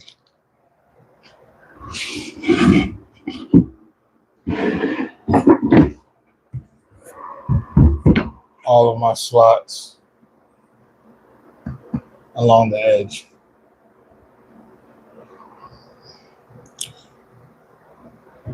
Can't remember. Did that change any of the settings on the edge since yesterday, though? Hopefully I didn't. But yeah, we need a 2 1/8 off of these rails. So we're going to mark 2 1/8, 2 1/16 off of each one of these rails. Well, off of one, set up the stop block, cut it. Well, we'll cut 2, test it to make sure we get our 18 inches. And then we're also going to take 2 1/8 off, 2 1/16 off of my plywood here. Let's see what number that gives me when I lay that out. If I take off 2 1/16, a lot of spam calls.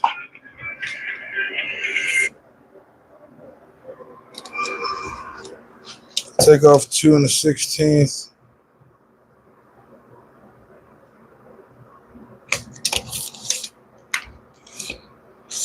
That leaves me with 13 1/8 heavy.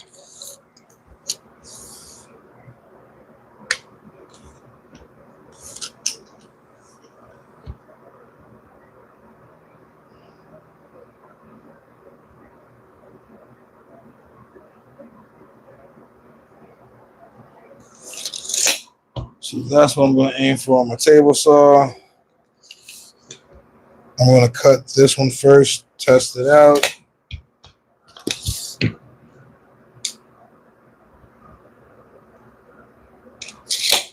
Now let's go over to the miter saw and get the chopping.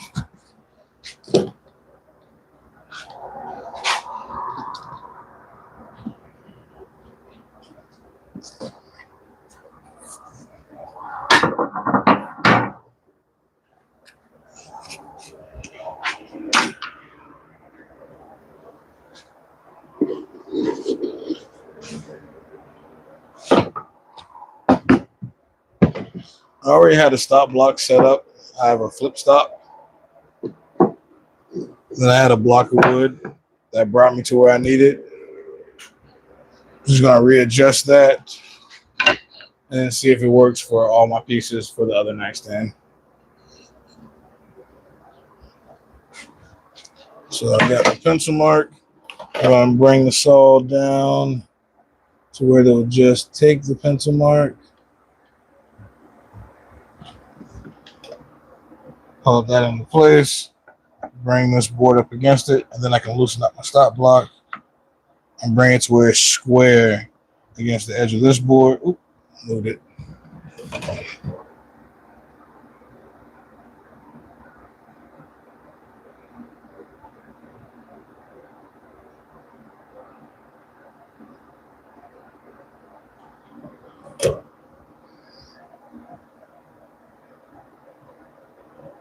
Yeah. Bring the board up to where it's square up against my workpiece. The stop block or this, stop block extender is square up against my stop block and this piece here. So when I come down and chop,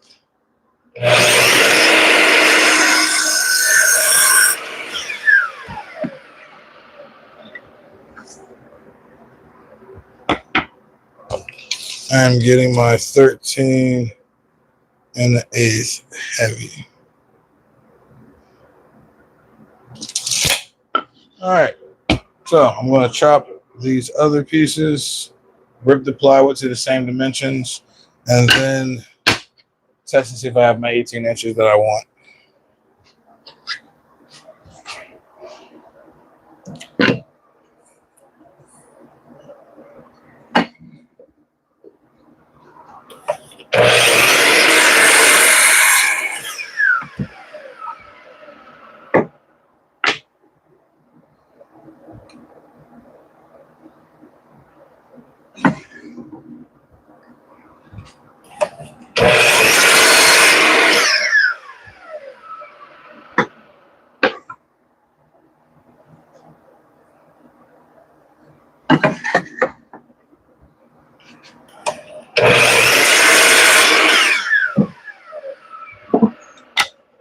Now I have a stop block set up for that when I go back over there. What's up, Pop?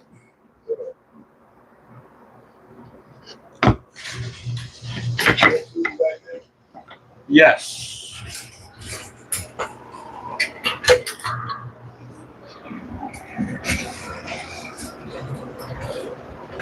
Careful there, young sir.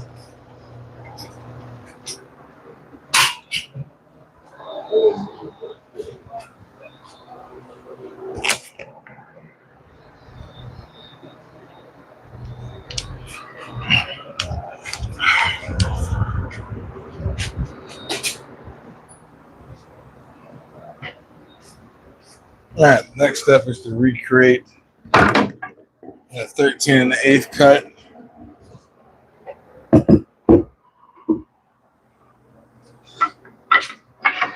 on this piece of plywood.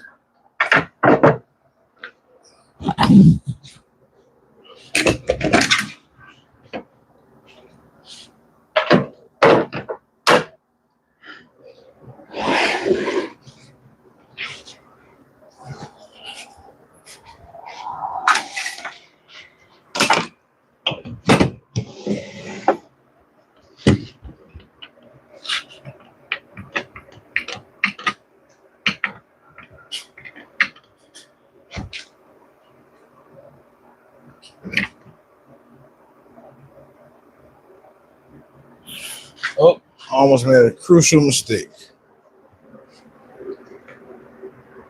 The dados in that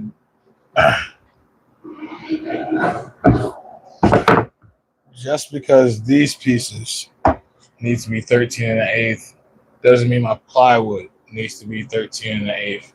What I need to do is minus 2 1/16 from whatever it already was. So I was about to cut the back panel to 13 1/8. What I need to do is actually take my tape measure, pull 2 1/16,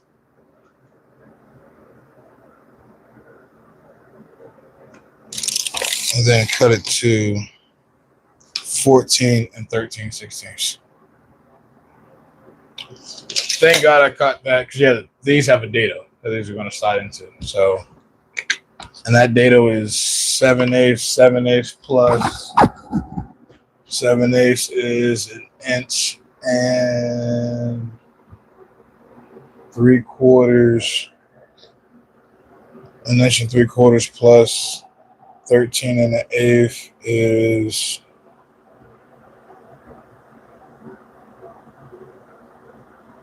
yeah, right. I just saved myself. Well, it's just a piece of plywood and I have more plywood, but you know, better than that to waste it. It's already cut to the right height because the table saw has been now moved, etc. This is already cut to the exact same height as my panel, so no need to try to reset that.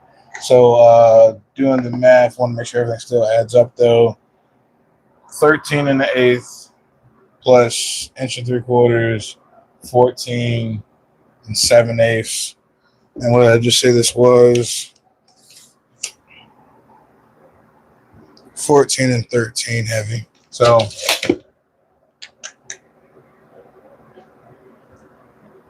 these are 13 1/8. Okay. Yeah. I should probably cut this. It should be 14 7/8. This is 14 and 13/16. I'm gonna cut it to 14 7/8 because that's what the math says it should be. Clamp it up, see if it's square. If I have to, I can trim another 16th off the back of this panel.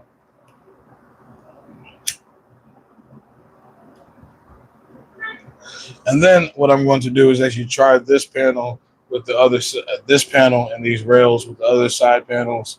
If they add up to 18, then I can run those longer sticks and the other sheet of plywood through the same process, and then I'll be ready to do all my tenoning to get everything squared away. Glad I caught that though. That would have sucked.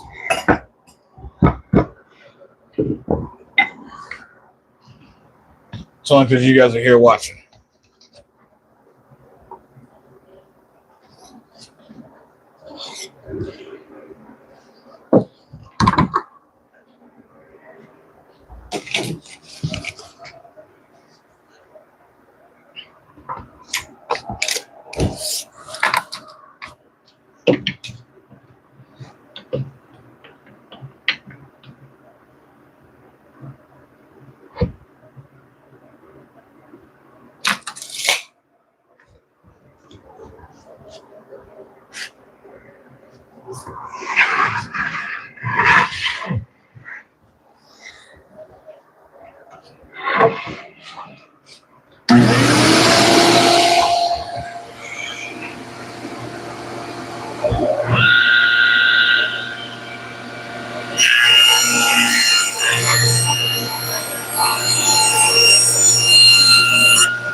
Now, theoretically, because of math, this should add up to 18 inches.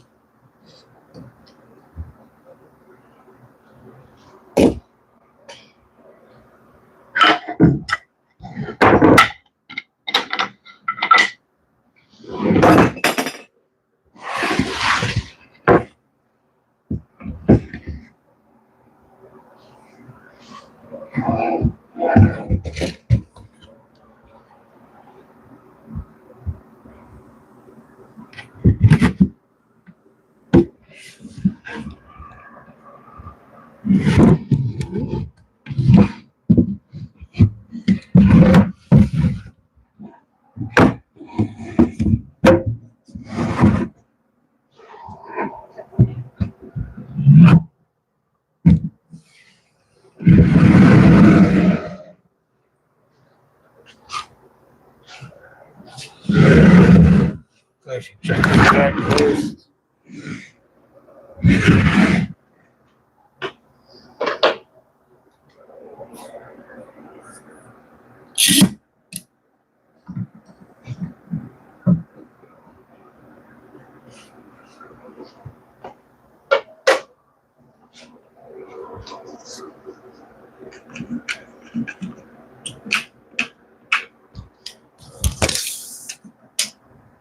$18 and $18.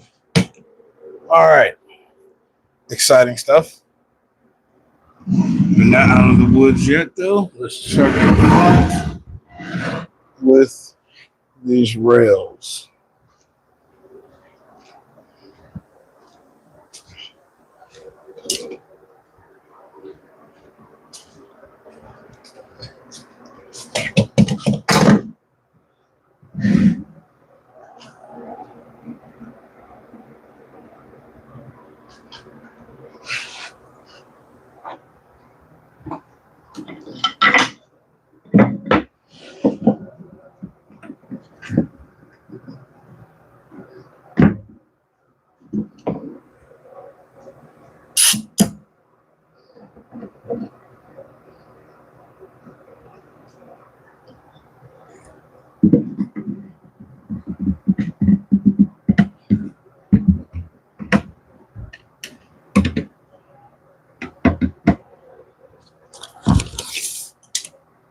$18.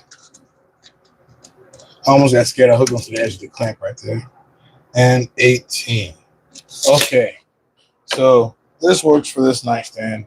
Let's check and see if it works for the other side panels. And if it does, we're good to cut everything at these settings. And then I can go into using the Kreg edge to plow these dados or down. Howdy, Christopher. Plow these mortises and everything else with the Kreg edge. Because now that I gave these a fresh cut, they need another mortise plowed into them.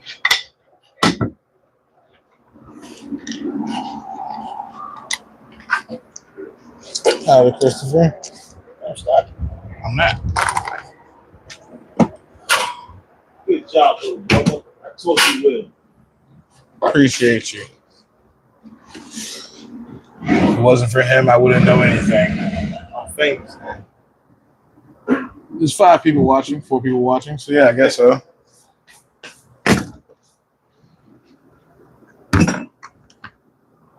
Yes, we nailed our 18. Luckily. We're aiming for 18 inches, and we got our 18 inches.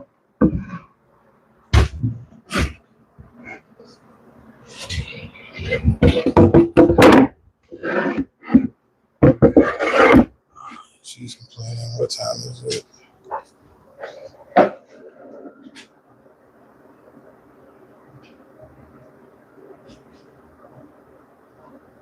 Yeah, I'll come get you in like 35, 40 minutes. Give or take. All right. So let me just test these and that other side panel. Don't cut me out. It's a live stream, Christopher. I can't cut you out. Shows his age. I'm about to boost your ratings, so I won't cut.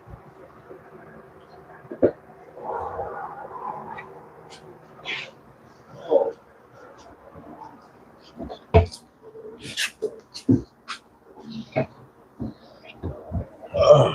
Okay.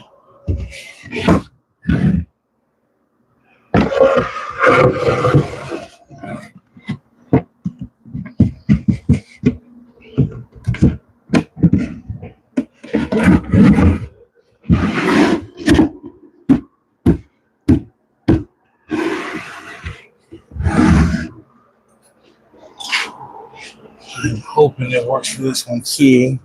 If it does, then all these pieces are already cut or set up to be cut.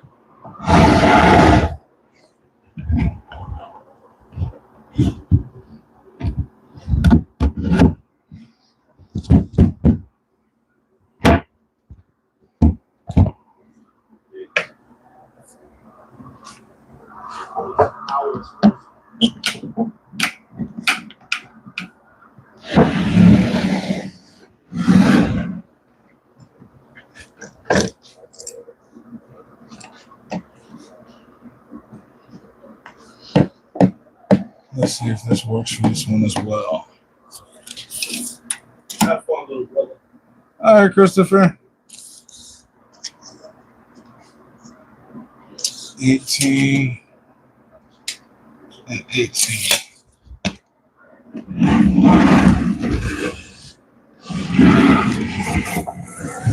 If these stretchers work as well, then I can go ahead and cut these.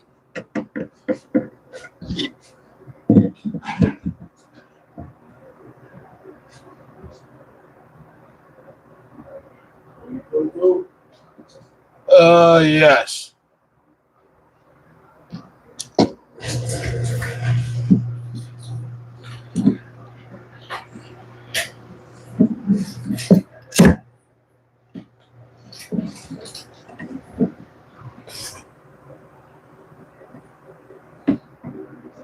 All right.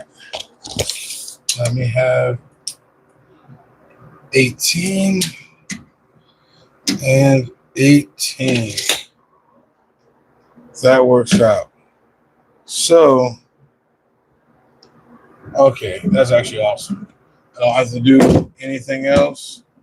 No, I was checking for distance across here, but yes, that is also something I should check for.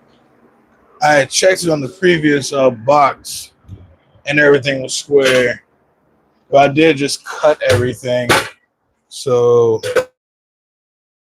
I was square after cutting everything.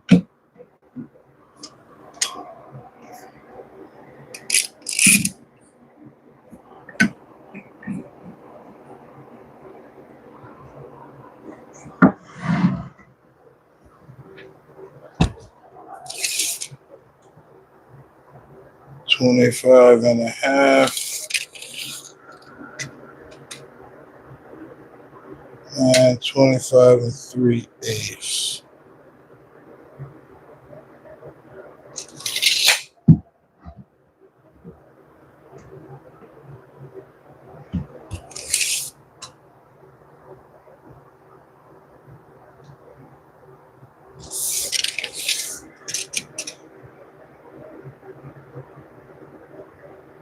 Yeah, that's a half and 3/8, so it's an 1/8 inch out of square. How it's sitting now. If this was getting a bottom panel or a top panel of plywood, it'd probably be easier to actually square everything up. But again, it can still kind of rack left and right. So hopefully once I get it glued up, again and actually make sure she's square by pushing the corners around and tighten up the clamps. We should be pretty good though. And 18 works out with all these pieces. So again, what I need to do now is rip the other piece of plywood to the same dimensions and then cross cut the other 4 rails, and then we can go into using the Kreg jig and plowing our mortises for our tenons. And then we can go into the tedious process of doing it on the side pieces. If the stream has enough time to allow it. I think my phone will probably be dead at about 2.5 hours. And right now we're sitting at 40%. So we'll see if my phone can hold out. I do want to be able to use the Kreg edge just a little bit in the stream. It's kind of what the stream picture and title kind of promised. So I would like to be able to use it a little bit. And then maybe either later today or tomorrow, I'll try to do another stream where it should be pretty much the rest of this joinery and gluing up the top and everything else for the dresser. Because we already have the top for the nightstands glued up. Those just need to be cut down to length and sanded. And then I'll be able to glue up the actual nightstand boxes. I'm going to add a piece of skirting. It kind of runs around the very bottom. It's going to be about 1.5 inches thick. It's going to kind of wrap all of this. So it's going to come out pretty nice. I'll be able to have carcasses put together, hopefully, tomorrow-ish. Because, yeah, that's nice. Everything came out to be the right dimensions. So let me put these 4 over here. And then let me move these clamps.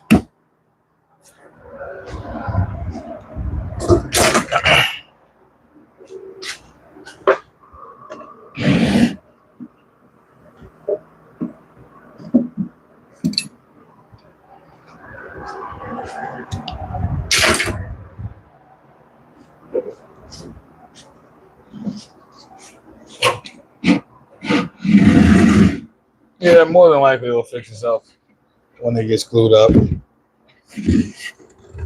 1/8 of an inch isn't the end of the world, and it's probably either sitting on my table not square. I think the piece of plywood, like it's not flush on this side, it's slightly up, so the table probably could have leaned that way a little bit, etc.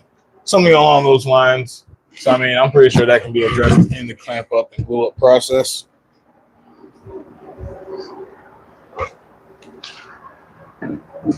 So this is all the pieces for this one. This is the piece of plywood for the one I just took off the bench. It just needs to be ripped widthwise. And then I need to cut the rest of the rails over on the miter saw.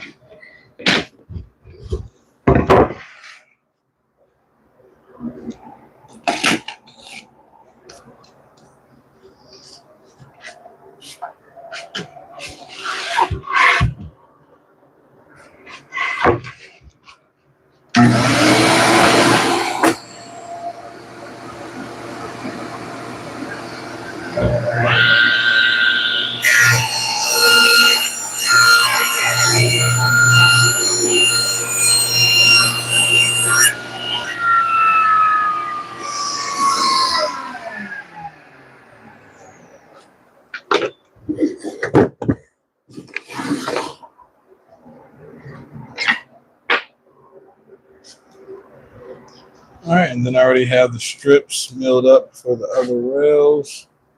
They just need to be cut to length. First things first, though, let's trim off the edge to make sure she's square. Make sure there's no splits or cracks in it.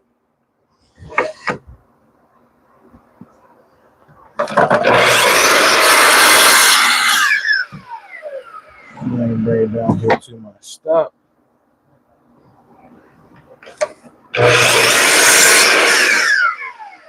And I need a total of 4 pieces.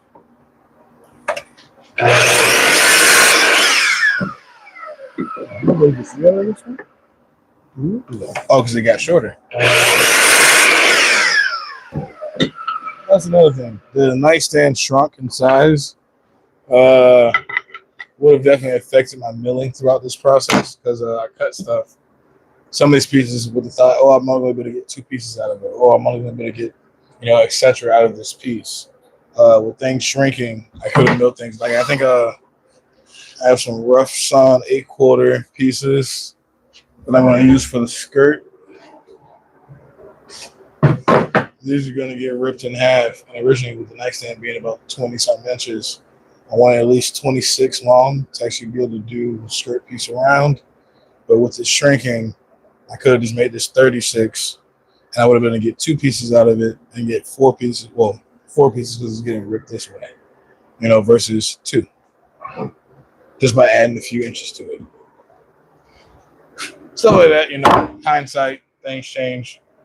That's why you also buy extra material as you go throughout your build, just to try to avoid stuff like that.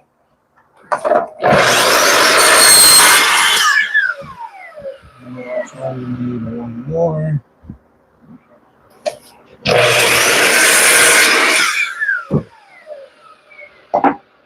We will cut just a couple short pieces just for me to test and set up my jig.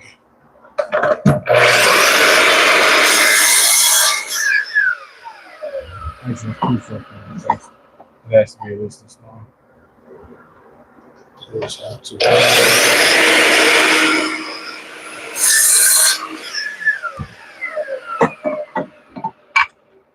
All right, so we have some test pieces for the Kreg, and then we have my 4 actual rails.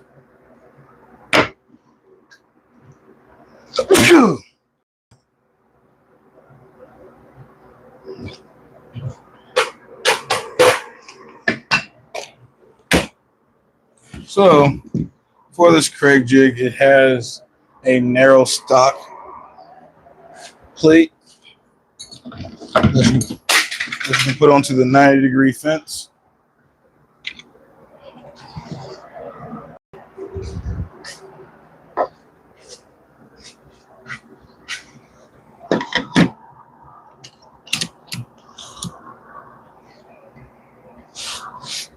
I can't remember. Yeah, I rose that up for something else. The settings, I believe, was 5/16 for the height. So now we're getting into the Kreg jig. I guess I can give you guys a quick little tour of the tool. It's pretty awesome. Again, I've only ever used the Festool Domino, maybe. I'm sorry. Yeah, I've only ever used the Festool Domino a few times inside of Woodcraft, so I'm not well versed in the Festool Domino. But from what I've gathered with the tool, how it works, you have your fence, just like any other biscuit joiner, flips up. It has several detents. You can hear it clicking into all the detents. You lock down the actual fence with this. So if I was going to set it to 90, I can lock it down. And then for height adjustment, you loosen up this knob right here. This is a micro adjust on your fence to bring it up and down. But then there's a button right here for a quick adjust for the height. And then you just tighten that knob back down. For the tools and blade change, there is a little silver button right here, or a lever. You just push down on that, and the whole motor housing and everything else just comes right out the, I guess, base plate. There's a tool or a wrench right here on the side. That tool comes in more handy than you think because, one, it changes the bit, which is right here, which is how you change the actual size of your tendons. You rotate the blade or the bit until it clicks. Now it's locked in, and then you can change your cutter head. This dial right here changes the fit of your mortise. You have tight, loose, and really loose. As far as the width of your mortise, the cutter head is what dictates the actual thickness or the. I think they have 5 mil, 6 mil, 8 mil, and 10 mil for them tendons. I think they also can use Festool's cutter heads. Then they're all interchangeable. So if there's any that Festool does have, I think you can still put them up here. If there's any that are smaller or larger, unless there's a limit on this plate right here, which I don't think there is. I'm pretty sure it's about the same size as the Festool's. So any bit should be able to go in this one. You change your width with this knob here, but you can only change it while the tool itself is actually running. And then you just reinsert, put it on its rails, and before you can push it in, you need to hit that lever again, and then she just clicks back into place. She does have a center line right here in a small scale right there. That's, I guess, useful. The center line is useful. The scale, not so much. These are the indicators for left and right. So if you wanted to just go on the edge of a board, this was wider, you can just register right there. And whenever you go to your next piece, as long as you're registering up against that same pin, your mortise will be in the same place. One of the things the tool does is it allows you to reverse these. I want to say, how far in is that? One setting is 1 inch in. Then you can take your tool, put it in the hole, and pop that out, and you can reverse it. So you can have it on either setting, and then it pushes in to get out of the way. So you could remove this completely, but there's no real need, because whenever you go into your plunge, these are going to depress anyway. So I just say leave them in there. And this setting has you from the center 1.5 inches. So 1 inch, 1.5 inches are your two settings for your pins. So the tool does that. So again, nice to not lose the tool because it makes bit changing really easy. Allows you to flip these around if you're ever going to adjust them. But the one thing that I think that you really want to keep the tool for, that I didn't realize it was for until afterwards. Let's see, where are the four? Those are over there. Was actually putting on this narrow stock plate. This, I think, is genius. But this might be the one thing that I think as I message the people back at Kreg, that I want some type of adjustments on. And it's not so much just this, it's the interface with this, which will allow it to do a lot more. One of the operations that I do throughout this build is definitely not what this was initially intended for, but I find a way to get it done. But how this works is you loosen these knobs on the bottom, which allows you to swing the plate in and out. And that clamps onto your material, which centers your material for your jig. There's a scale here, which I can't really imagine when you will really use it because you're really just trying to get this tight around these pieces. So you'll take a piece, and then that right there, this little indentation, is where you want your piece to stop at because that registers off the front side of your Kreg edge. Let's grab one of the test pieces. We're going to drop that in there, kind of eyeball it, get it kind of centered, and then kind of just let it do its thing. I'm going to push it to where it's flush right there. And then I'm going to tighten it up, and then I'm going to tighten these knobs.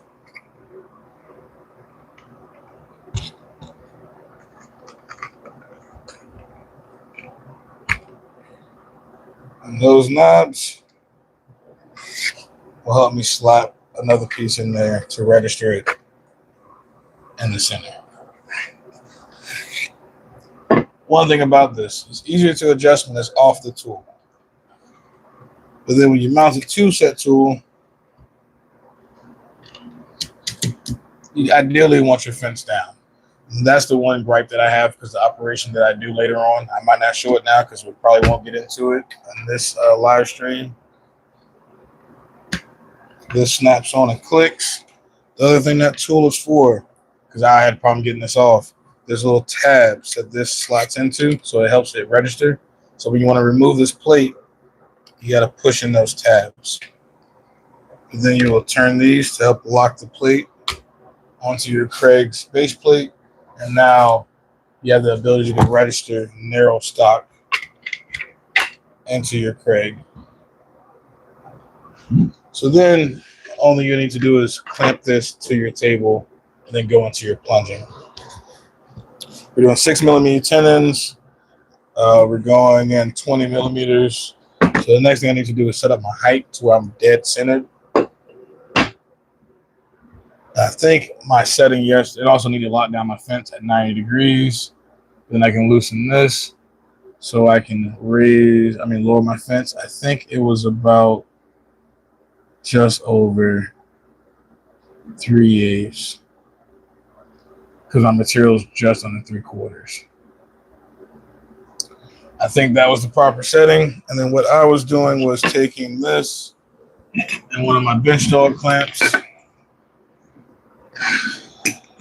just resting my bench dog clamp in there to give me a backstop, and then cranking down on the clamp, and then that gave me my plunging, setup.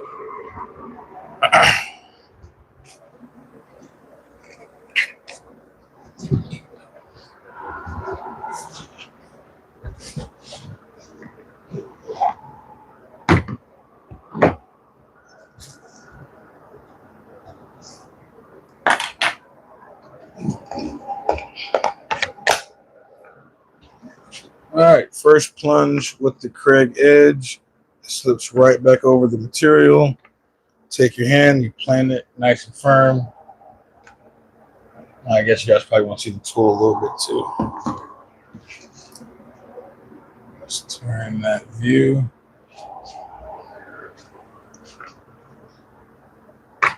Fences will register on both sides of the workpiece. You can kind of hold your hand in there. I would say, if you want to, you can get directly behind the tool and plunge. I've been just using my hand. This switch turns it on, but then you activate it by doing your plunge.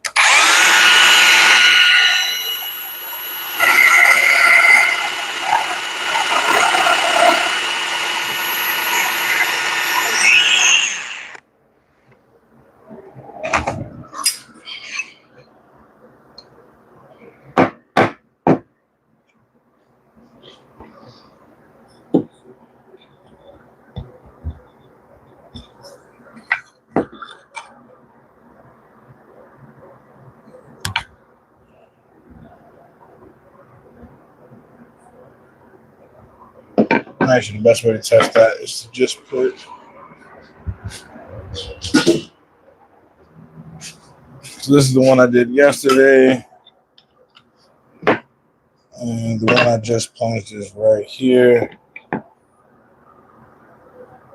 and they're off.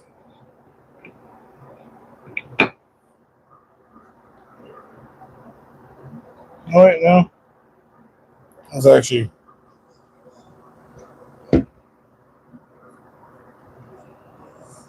pretty darn good.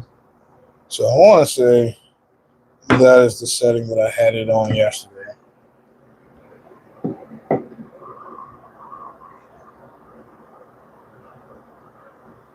Or about where I had it yesterday.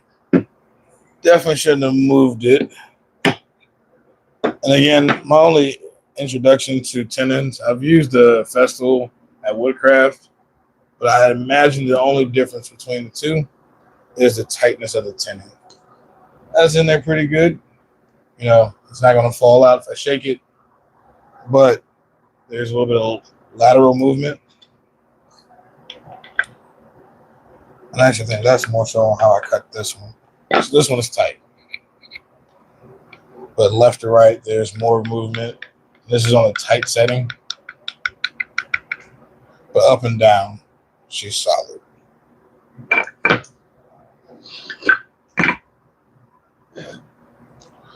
I think I'm going to take some measurements and make sure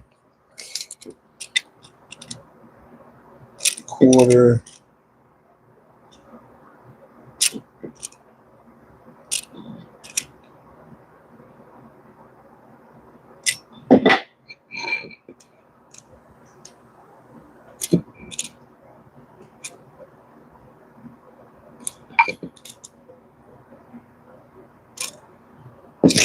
Oh, it's actually dead on where I had it yesterday. So, unfortunately, though, yesterday I didn't fully check it to make sure I was perfectly dead center. I have 1/4 and like 3/16 on the top and bottom. So when I go and plunge these, I need to, one, make sure that I'm plunging them from the same side. So when I do this end and I flip it over to do this end, it needs to be referencing off of the same face. So let me orient all of these properly, and then I'm set up these for it to be done. This is my original one. So we're gonna set it up. I need to see which side is cutting the quarter. So we're gonna do another plunge on this one, and then let's call this the face. So I'm gonna put an F right there. I'm gonna plunge, see which side is quarter, which side is 3/16, and then I can go from there to kind of get all these dialed in.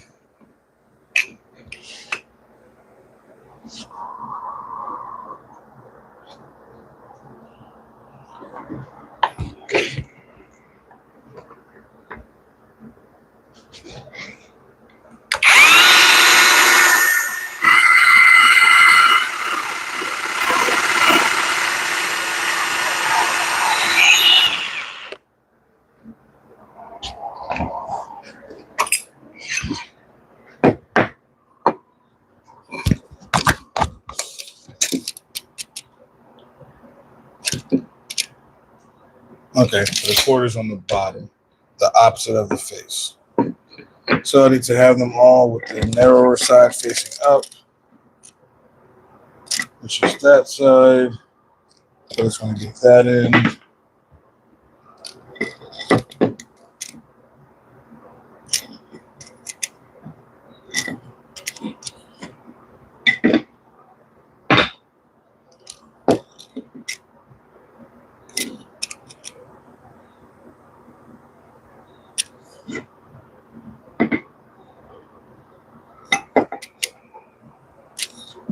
All right, those are all good to go. So I can run all those. And these are my test pieces. These are my actual 4 rails. And those can just get ran because I know which way it needs to go. I'm going to grab some water, smoke another cigarette. Then I'm going to run all these pieces through the edge. The next thing I need to do is set up to actually do the plunging on the actual side panels, which that was a whole nother endeavor.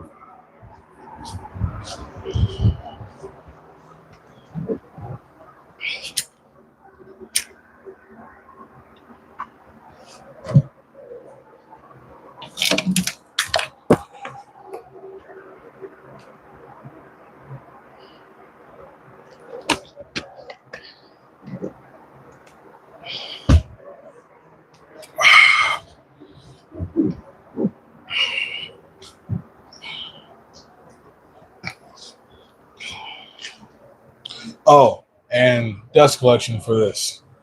The only thing I have in my shop that can fit this is my Flex vacuum. None of my other collectors being my my Festool hose, my 2.5-inch hose from doesn't fit. I do have an adapter for the 2.5-inch hose, but that's just way too big to have on a tool like this. And yeah, my only 2 gripes that I have with this tool, I've noticed 2 tenons that were loose, but I'm imagining just like how this one was loose, the other one was tight. Like that has played it this way, but then this one doesn't. So either it's an inconsistency in the tool or my plunging technique, which again, I'm doing it on very narrow stock off the edge of my bench. I probably can do a better setup. Very well could be that I'm just plunging too fast. Maybe it needs dust collection to remove the chips, etc. So for my use of the tool, which was pretty much the last 2 days, I think it's excellent. I think the only thing, and I'll show you the secondary thing that I have when I actually go into doing the side panels. That's a whole nother issue that this tool I don't even think was really meant to do. I think it's just an extra feature that I think would be pretty cool if they added it. It's really just changing out this knob over here.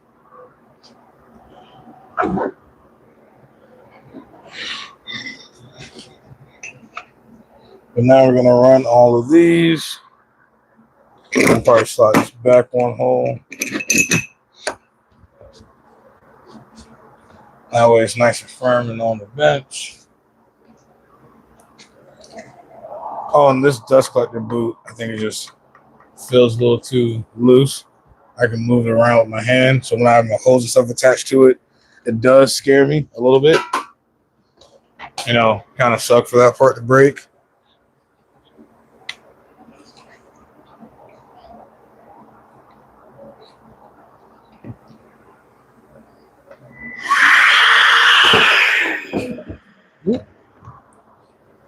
Or for me to pull my vacuum off the bench.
Oh, the cigarette.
I'll focus.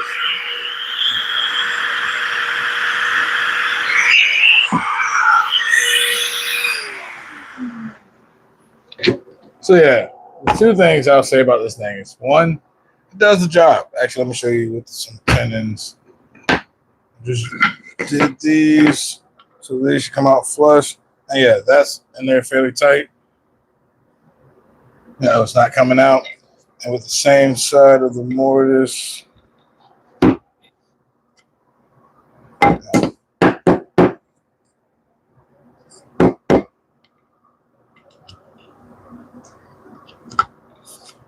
Oh, this is one of the test pieces.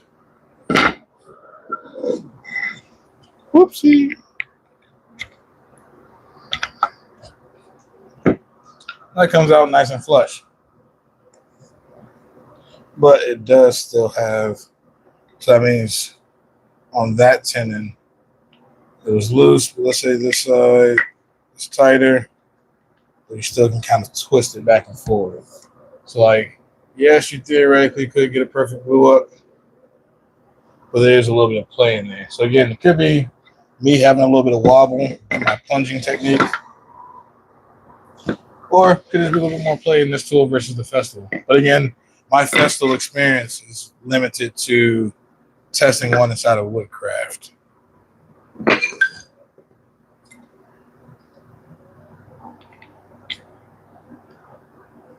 And looks like on this one, I didn't plunge all the way. Whoopsie.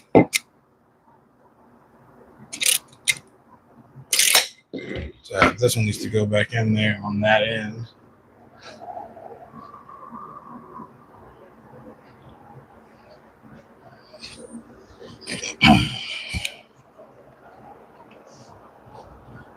And then, yeah, just I shouldn't be able to.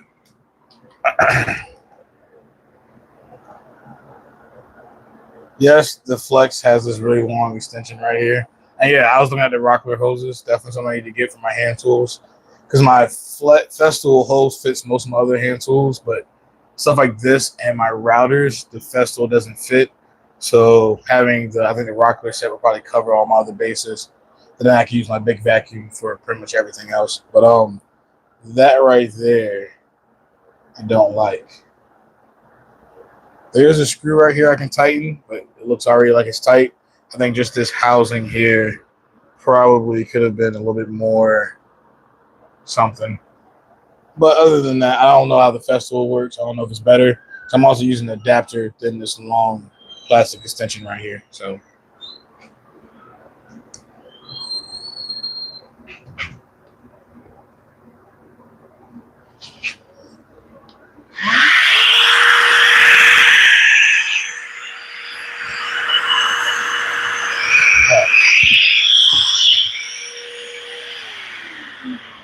that leads me to my secondary. This thing is awesome because it does allow me to do narrow stock, but after a little while, it gets loose again. So that little bit of play can cause the jig to actually move. So occasionally you come in here and retighten it, and depending on your how you're plunging, it's definitely easier to adjust this when it's not on the tool. So, I don't know how else you can do it. If there was a way to put knobs up top, but you have these levers here that actually lock it to the plate. So I couldn't really figure out how else they could do it, but maybe having this plastic come out further and put the knobs. No, then they'll still probably pivot back here because the cam is up here, the locking is down here. So I don't really know how else they could have done it. But again, it's nice to have a jig that does this for you, and it comes with the tool. So can't really complain with so much. It does get the job done for doing narrow stock like this.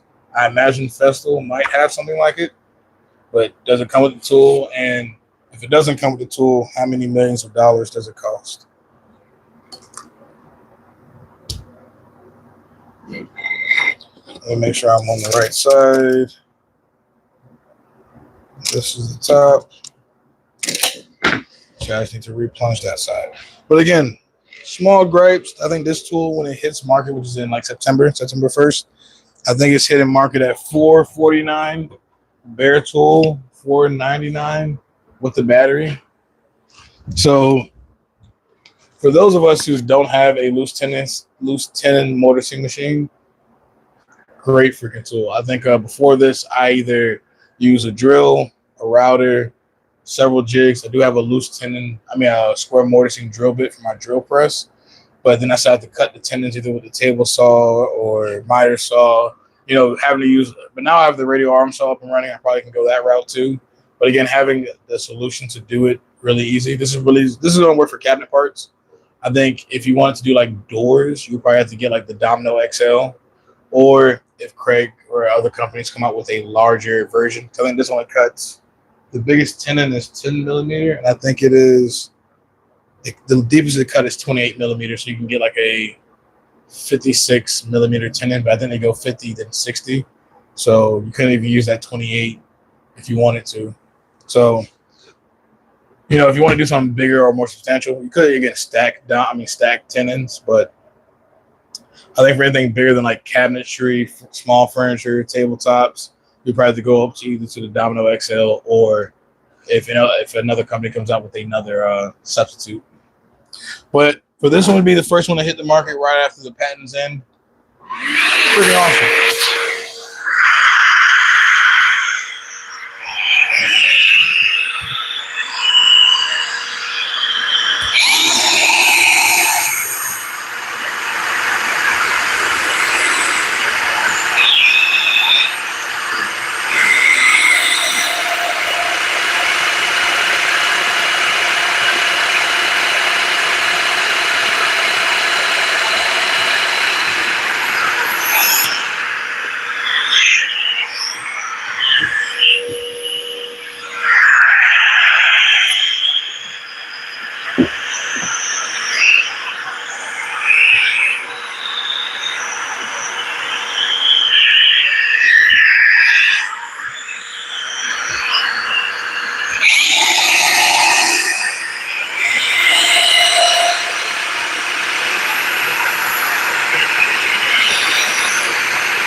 Oh, wow.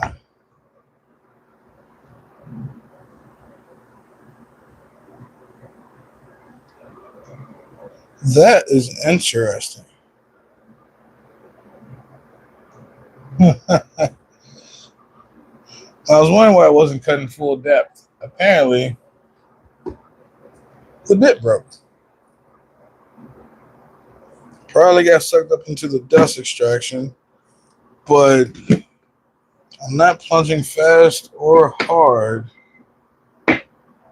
for the bit to break.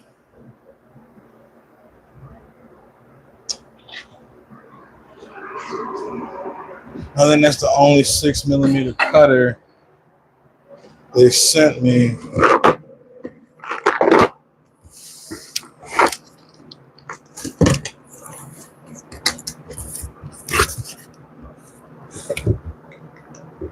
Let's see, this one is a 10, that's a 5, and that's an 8.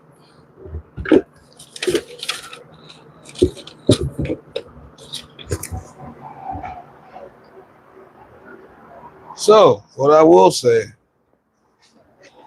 don't know why or how, because again, not overly pressing, but I did do a lot of mortises though. I mean, I did all the ones in this panel, all these, and then the ones yesterday, but I think that's really short life on that bit for me to only have this tool for 2 days. So I'm probably about to go grab a Festool bit. This is also the standard bit that comes on the tool. The other cutter heads they look better.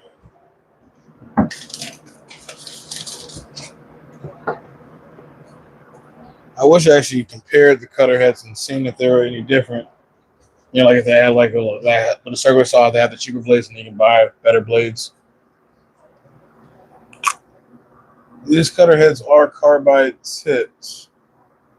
If that will focus, it won't. But yeah, they're carbide tipped, but on this one, the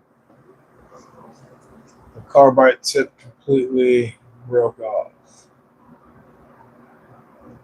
And some of the metal beneath it. So either it wasn't attached securely, don't really know. But that was the one again that came with the tool inside one of these little plastic tubes. So could have been a bad bit. Don't know. I need to buy another bit, but I believe the Festool ones are interchangeable. And yeah, that is wild. Again, don't really know what else to say about it. That it just happened. So Again, they sent these tools. They sent these out to several people for the Kreg Edge Challenge. Essentially, they wanted a bunch of people to test out the tools, do a build with it, and enter for the chance to get the tool to test. And I will say again, wild. I'm probably gonna take this up to Woodcraft and grab another bit. Probably gonna message Kreg and tell them that my bit broke. They'll probably send me another one. But yeah, also I want to get some feedback on like why. Maybe it got too hot. The motor housing here is maybe a little warm. It's not hot to the touch though. But again, I will say this is probably not a production tool. Like I am doing a lot of mortises back to back. Maybe it wasn't meant to do, what is that? 2, 4, 6, 8, 16 mortises in a row. Don't know. So maybe the bit overheated, so the weld or whatever that had the carbide attached broke. Couldn't really say. Want to grab another bit, probably be a Fessel bit. We'll see how much it is and see if it does any better. Like if a Fessel bit lasts forever, then I'll say buy the Kreg Edge and just get yourself a better bit. But we will know the next time I go live, probably later today or tomorrow. Also, yeah, the bit just depends on. Really easy to change out, and I could theoretically change the mortar size, but I already have mortises in the other side panel. They're all 6 mil. I want to stick with the 6 millimeter tenon. But I was wondering why that one didn't go full depth. It's because the bit wasn't long enough.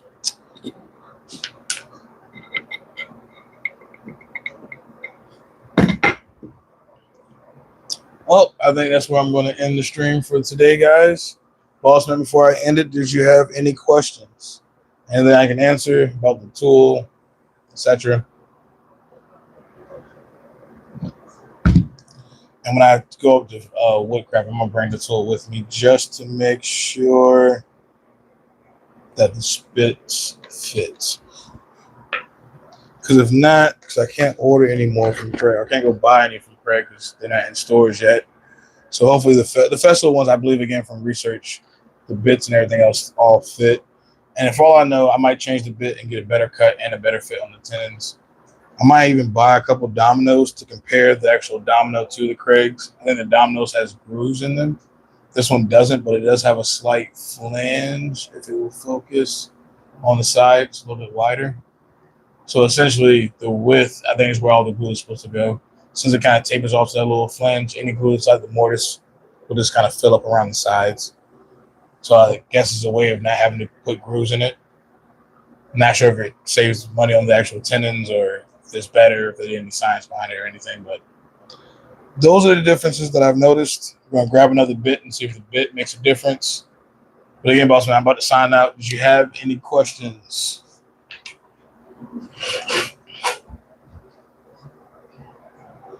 I want to smoke this cigarette before I sign out, just in case if you do have anything you want to ask or see.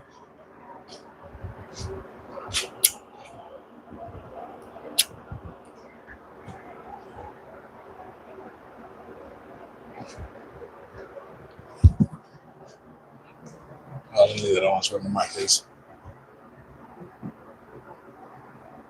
Oh, that's heartbreaking. Yeah, I wasn't going fast or anything.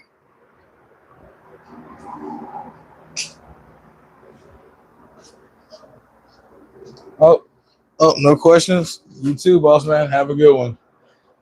Hopefully you enjoy the stream. I'll probably be having a bunch more throughout this week and the next coming up a week because we're building that entire bed set, and I will be using the Kreg Edge on all of it. So definitely, if you have any more questions or want to see more work or see how the bit worked out, I will have more streams and more videos coming up soon. So if you guys have enjoyed, please let me know down below. Smash that like button, leave me a comment, and subscribe. And I'll see you guys in the next one. Peace.